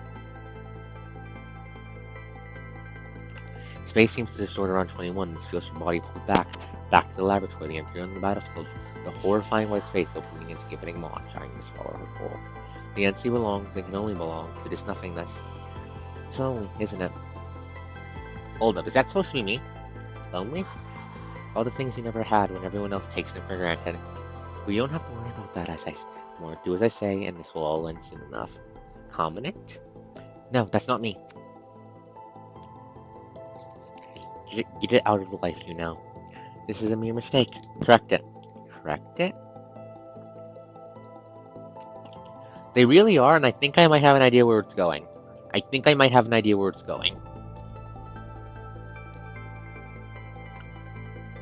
How do I put this?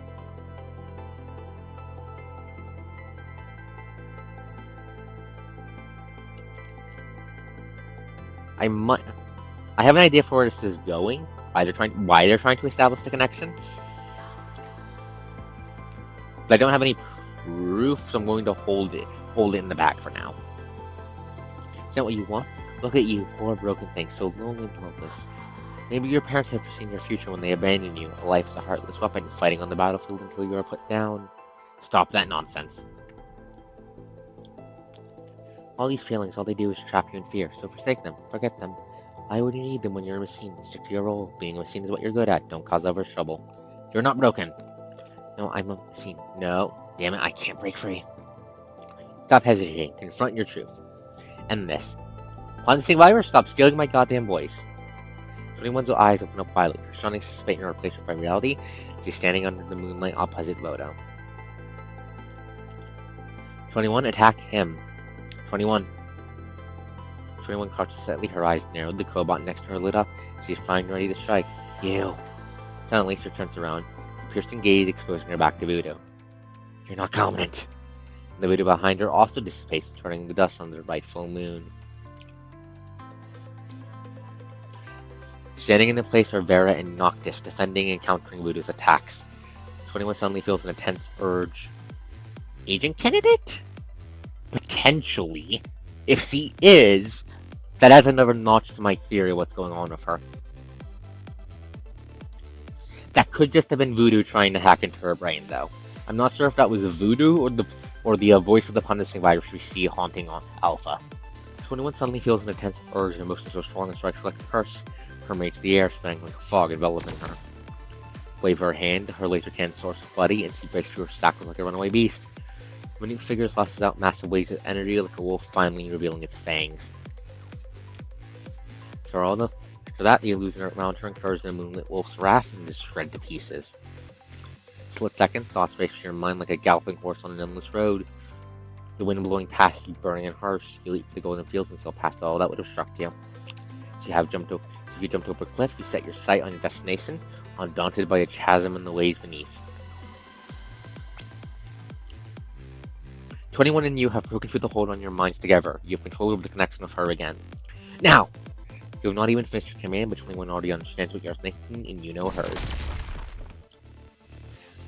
21 vaults towards real Voodoo, who's fighting both Vera and Noctis' Voodoo. Noctis and Voodoo screams in pain. Seems that fighting two constructs while hacking another at the same time has taken a toll on him as well. He is not all powerful. Neither is Vera or Noctis for 21 or you. But that is why you are not alone. Strong are strong together. Let's kick this fucker's ass. It hurts, it hurts, it hurts. Hee hee, you poor things. Do you think that is it? I'll crush you all.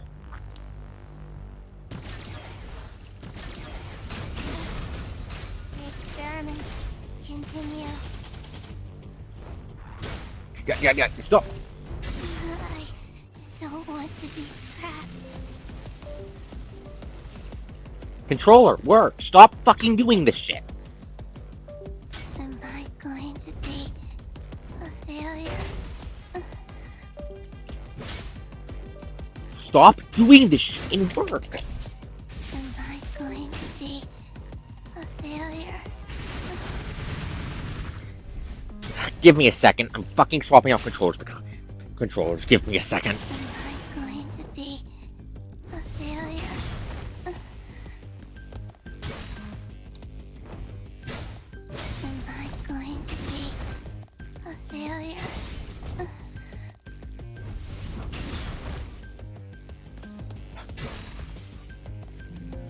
I don't want to be. Am I going to be a failure? Give me a second, I'm fighting my fucking controllers. I don't know why they're refusing to work at this point.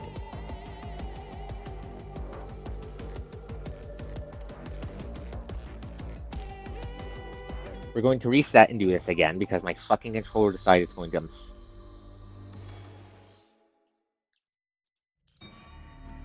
Decided it was going to throw a fit. Give me a second. Okay, back to the fight. It hurts, it hurts, it hurts. You poor things, do you think that is it? I'll crush you all. There we go, now I can actually fucking do things. Can I crush it? I can crush it, right?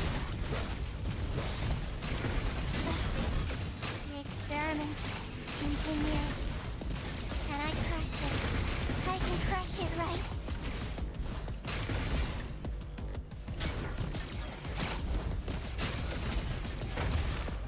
There's nowhere to test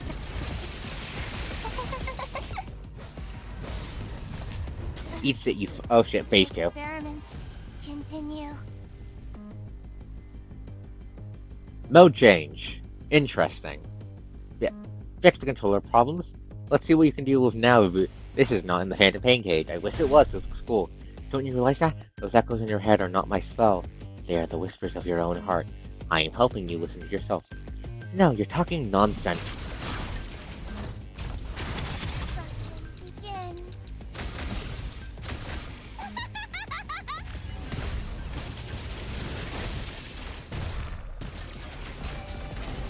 There's nowhere for test subjects to experiment. God damn it. I'm going to free start this off. There's nowhere for test subjects to flee.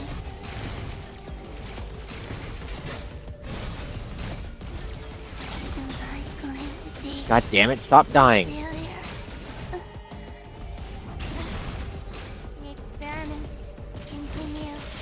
It'd be a lot easier if I had access to Vera as well, so I could actually fucking them. Going to be a failure. So I could swap off the recover dodge meter. Recover dodge meter. Begin.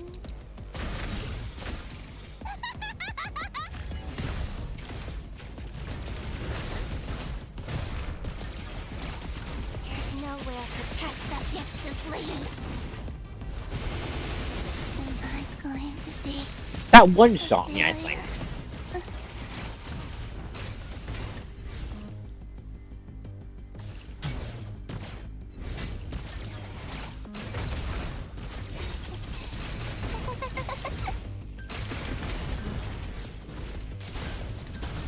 I like Vera. Yeah, Cerberus Squad is fun. I do like them. They're fucking crazy. Vera's a bitch, but she's a fun bitch. Can I crush it? Jawblade. I can crush it, right?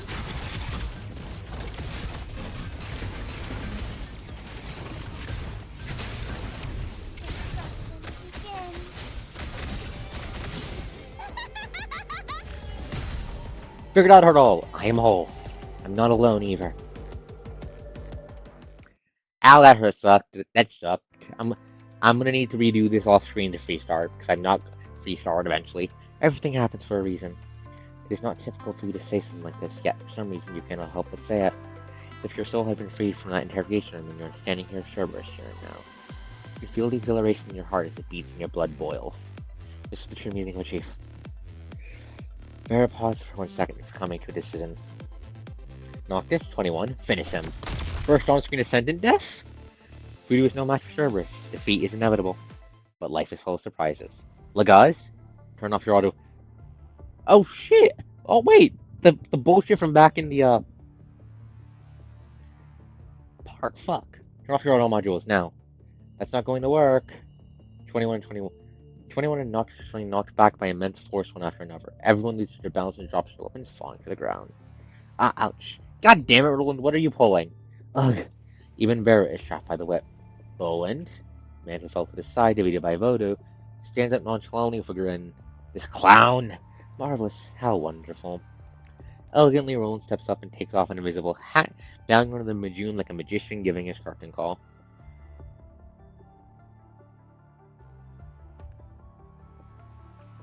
Ta-da, the show is over.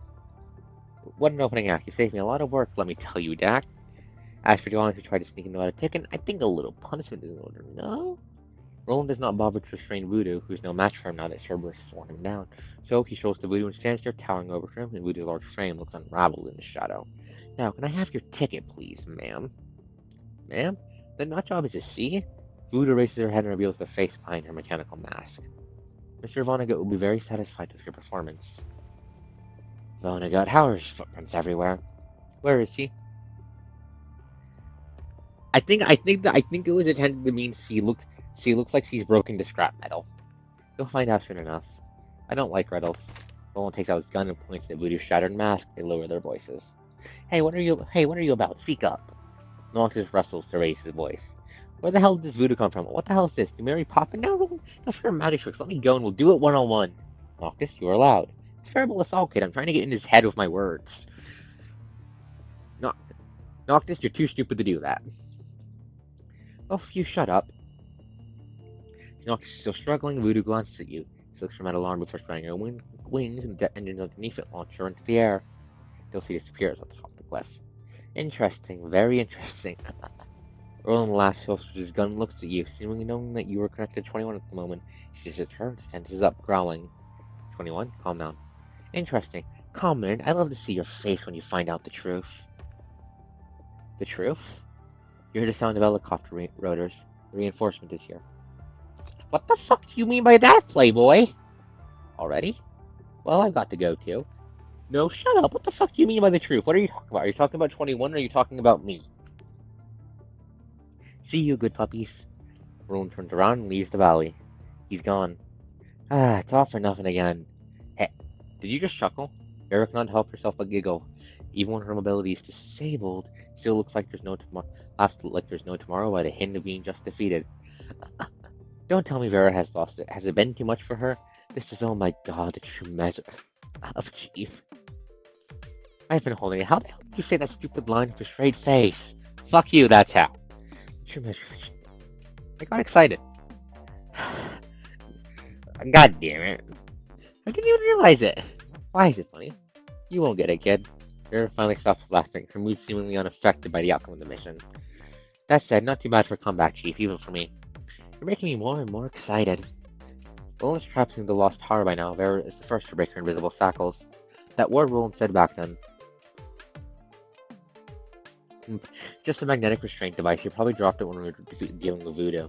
It's not the same thing he did in Venus last part. Just a trick. Hey Vera, give me a hand. Stay there, you lose it. We wouldn't have gotten into this mess if you did your job correctly. You should have left to stake out the 21. Only losers make excuses. Night breeze carries with a constant blood stab. Sound of your blood notes an engine. Vera stands up straight and picks up her weapon. The wind stirs up her hair and tiny raindrops linger on it. In the distance, a row of transfer craft slowly fly above the estate towards you.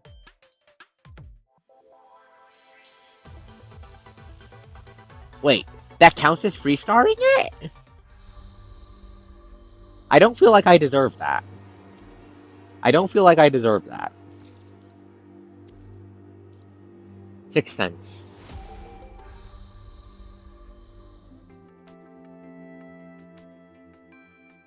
That was a bit of a weird conclusion. I'm gonna guess the hidden story is gonna clear up more details, Dorf, because that's what they typically do. The deafening rotor blades spinning, several transfer crafts land on the field before you. Troop of constructs in black walk out, armed with unrecognizable weapons, and flank service and a pincher movement. Alarm both 21 and Noctis tense up. Vera, however, does not appear startled at all, looking at the leading crew no construct with disdain. Your operation has been terminated. Put down your weapons and follow orders. We'll take over here. His voice is cold, his command leaving no room for bargain. Vera holds back the irritated Noctis, and she looks at the construct arrogantly, her head raised high. Watch your tone. We aren't your guard dogs. The construct does not acknowledge her. He continues to tone indifferent. Details of his operation are treated as highly classified henceforth, leaking any information to be treated as. Patient with the typical criminal talk, Vera narrows her eyes and stares at the construct line, and she's about to say something, but her expression changes for a second, and the visitor's mock stare turns into a disdainful sneer. Alright, we understand. It's not like her follow orders, noting that 21 does not question any of her. Noctis, grumpy as he is, also texts and remains silent for once, free our instinct in the face of the unknown. Contracts of black and more black-clad agents depart the landing transfer craft, setting up quarantine zones, disinfection chambers, laboratories, and temporary accommodations. You announce the end of your mission, and finding Luna seems to have disappeared into thin air from the mission logs. The men in black are now surrounding the area, trying to track down Vonagut. Cerberus, in turn, is surrounded by Colonel agents being questioned on the information of the new enemy. 21 takes a look back at the estate. What happened there? It will pass, but it will not be forgotten. Sarah conducts her mission report. 21 finds a window to walk off by herself, standing near a tree. Are you leaving? Me disconnecting? Yes. We're still checking the data. But it won't be long. Okay. Not far from her, more figures in black walk out of the transfer craft, removing the remote next to the nodes. Vera and Noctis are standing by his side, talking to a human in uniform. For a way the estate Luna used to live in is no longer shrouded in mystery. Under the gentle glow of the moon, it looks serene. My responsibility?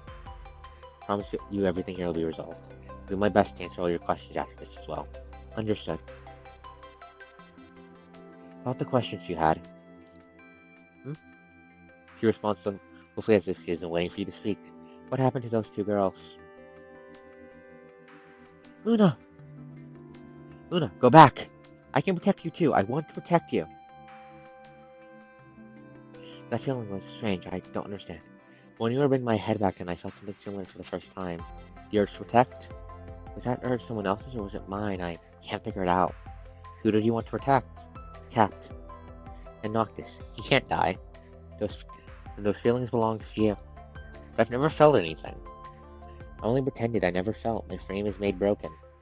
It's nothing to do with your frame. Feelings come from the human part of you. The human part? As humans, you, Lucia, and Luna, you are all the same. What happened to them in the end? 21 asked this question once more. They survived that ordeal. The worst had yet to come back then, and they had survived whatever came next. Despite being separated by fate, they have both survived until now. But is this the answer 21 is looking for? They both found where they belong. Where they belong. 21 closes her eyes. Her mind she imagined the two girls returning to their house, living a simple, happy life unravaged by the punishing virus. There will be a fireplace with a small file. There is a rocking horse, flowers and dolls the girls love. There will be a cat purring on the rug. Music box will be playing wonderful music as the bird outside chirp, announcing the arrival of spring. In her imagination, 21 can see the morning sun entering the room gently. She grows awake, stretch, and walk up to the mirror. Then she sees herself in the mirror. She is wearing a white soft pajama, her hair tied in a big bow. Her arms is a cobalt-looking stuffed toy, furry and round. She looks like a stranger, incapable of defending herself, but in her imagination, 21 knows there will be no danger. She smiles. She must be like the other girls. She must smile like daisies, innocent and harmless. Okay, maybe not every girl has a smile like daisies. 21's reflection flashes and turns to the image of her in a large pacing gown, weak and pale. She opens her eyes, bringing herself back to reality. I'm not normal. There is no human part of me. Perhaps 21 still needs more time to learn, discover, to accept herself. You can expect that much from her, just from one mission. Vira will take care of her, in her own way.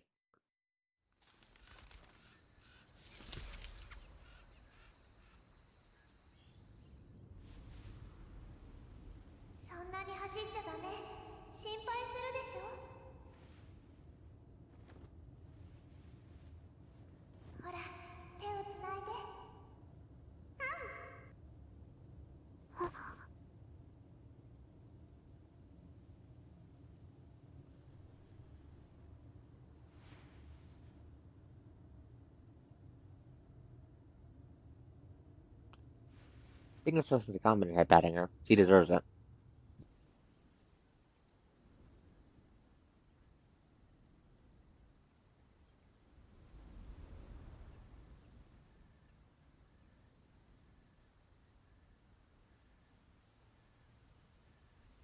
They are in fact the ultimate weapon. They are good. Well, no, in fact, yes. Next data collector, prepare to disconnect. Are you leaving? I'm afraid so. Your vision blurs, your mind starts to drift away. Arcos, the next time I see you. Next time? As the mind beacon departs, there seems to be a light cloud in 21's face in the mind. All of a sudden, I forgot some memories jolted awake. Those alerted, animal-like gray pupils. They have once passed you by. Has your long inscription before you entered the labyrinth. Next time I'll say hi. Aww. You remove from the connection, taking the device off your head, you realize your hair is soaked in sweat. You look and find yourself alone in a small room. A few figures stand in the shadow on the other side of the glass window like little demons guarding the gate of hell, trying to feast on those passing by. You stand up, the chain on your ankles clanking. Noticing your motion, the armed constructs on the other side all raised their firearms at you in unison, almost taking the ground. Oh, fuck off, bitch boys. Yeah. Just need to stretch. You stand tall and vertigo hits you hard. You often feel this way after long fights for remote connections. Your back, the freshly healed ribs, your temples, every part of your body is in pain. Gently stretch your limbs and take an opportunity to look around the room again. It looks the same as it was before the connection. That's enough, sit down. Construct up and points his gun at you, his grunty voice coming out of a speaker in the corner of the room. His footsteps are so heavy from all the gear he's wearing that the ground shakes again. Ah, as long as you like it. Sit back down and rest your head on your hands. I want to ask about Kuno's plans up for you after this, but it is evidently futile considering a faceless armed figure standing before you. A brief moment of respite, the gears in your brain start turning. Kuno's mission has clearly not been locating Luna. They picked this town, and your reaction is part of their plan. Remembering Luna's memories. Because I entered her mind. Kuno has been suspecting it. They're trying to gather evidence. The comparative visual data during connection. Kuno can easily deduce that you might have been stained by Luna's memories somehow. Not that you can control those memory replays anyway. The target is Luna, or is it me? They are a mistress, that's for sure. She has so many questions regarding this operation. The Ascendant has been guiding Rowan. Was it an accident that she ran into service? Vera knows more than she's been letting on. Did Luna really go there after the battle? Luna who was fighting her? Ever since you entered town, those hallucinations became clearer and clearer. What is the connection between them? Countless questions occupy your mind. At the very least, the most important one is answered. Tiredness overcomes you. Heya, live, Lee. Place your hands back on the table. There's a slight pain. You think you can feel the wind. Some positive in the sealed room.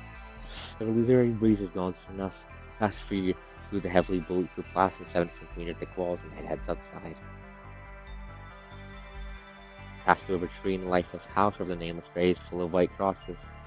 Taking the note white daisy on the edge of the grave sways, hoping the wind will carry it away, but the wind cannot. Wind turns and heads up, the town grows smaller and smaller in its vision, attached about a speck of dust in the tides of time, a small inscription in the labyrinth. Sounds like a blinking signal, 3,000 feet above the air.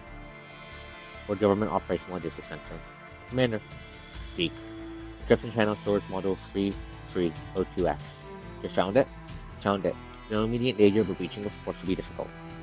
Outside Babylonia's jurisdiction. That makes it easier. Maybe they thought they got them what they wanted, but the truth is, they brought what I needed to one of us. That's enough. We don't have enough evidence to strike the facility on the other side anyway. What do you want to do? Send this address with a forged missing ID card to Cerberus channel. She'll know what to do. You mean, don't ask what you shouldn't ask. Understood, this conversation never happened. Exactly, this conversation never happened. Nicola, are you going to have Cerberus organize a prison break?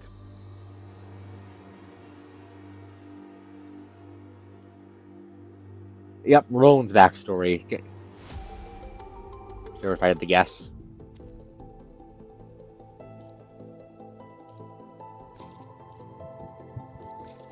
Well, yeah, that was interesting. I have some theories regarding the little wolf now. Anyways, I mentioned previous current frames earlier. I want to show those off. Give me a second. Where the fuck are they? Here's one. It beats people to death with a bazooka and shoots them with a fucking bazooka. This is the frame also uses a bazooka. I think this is the frame with the most skins. I know one of her frame has a fuck ton of skins. Give me a sec to find it. Is this one or is it the one with the dress?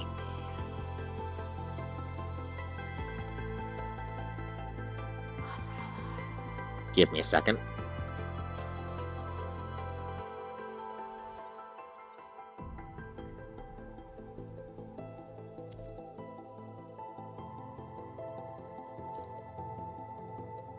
Yeah, no, this is the one with the most skins. She has a absolutely stupid number of them.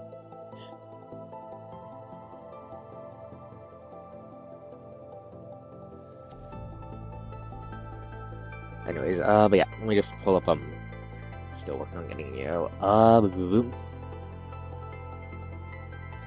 Here's 21's old frame, which I, did consider building for a dark tank on my team. Is 21 the wheelchair girl from their home? It's possible. That would imply she doesn't remember her background, but considering she's a victim of human experimentation, that's not surprising. That's not what my theory on what's going on for her is. My theory is I think I'm not going to confirm it though. I think no wait, no, she wasn't. Wait, I'm like fuck. I think she might be the result of somebody trying to play fuck games. and do something similar to what made the Grey Raven Lucia, but with Luna's data instead. That's my guess. That's my best running guess because they do look a bit similar. Because I'm not entirely certain that that's the case or not. Anyways, go stretch. I have been streaming for over 3 hours, for 3.5 hours now. It is past midnight. I'm gonna be ending off the stream this soon, but tomorrow is the coaster's choice of streaming because Drake Apocalypse on Sundays is now every other week for sake of my sanity. I'm currently split between more PGR because I love this so much. Sleep well, Dwarf. Sleep well, Dwarf. Currently deciding if I want to do more PGR tomorrow, or if I want to stream Wuthering Waves, or if I want to stream modded Minecraft. I'll figure it out later and post it on the Hell site. Have a good night, everyone. I'm going to finish up my daily grind, and I'll hop onto Discord. Have a good night, everyone. See you all tomorrow. And thank you all for coming.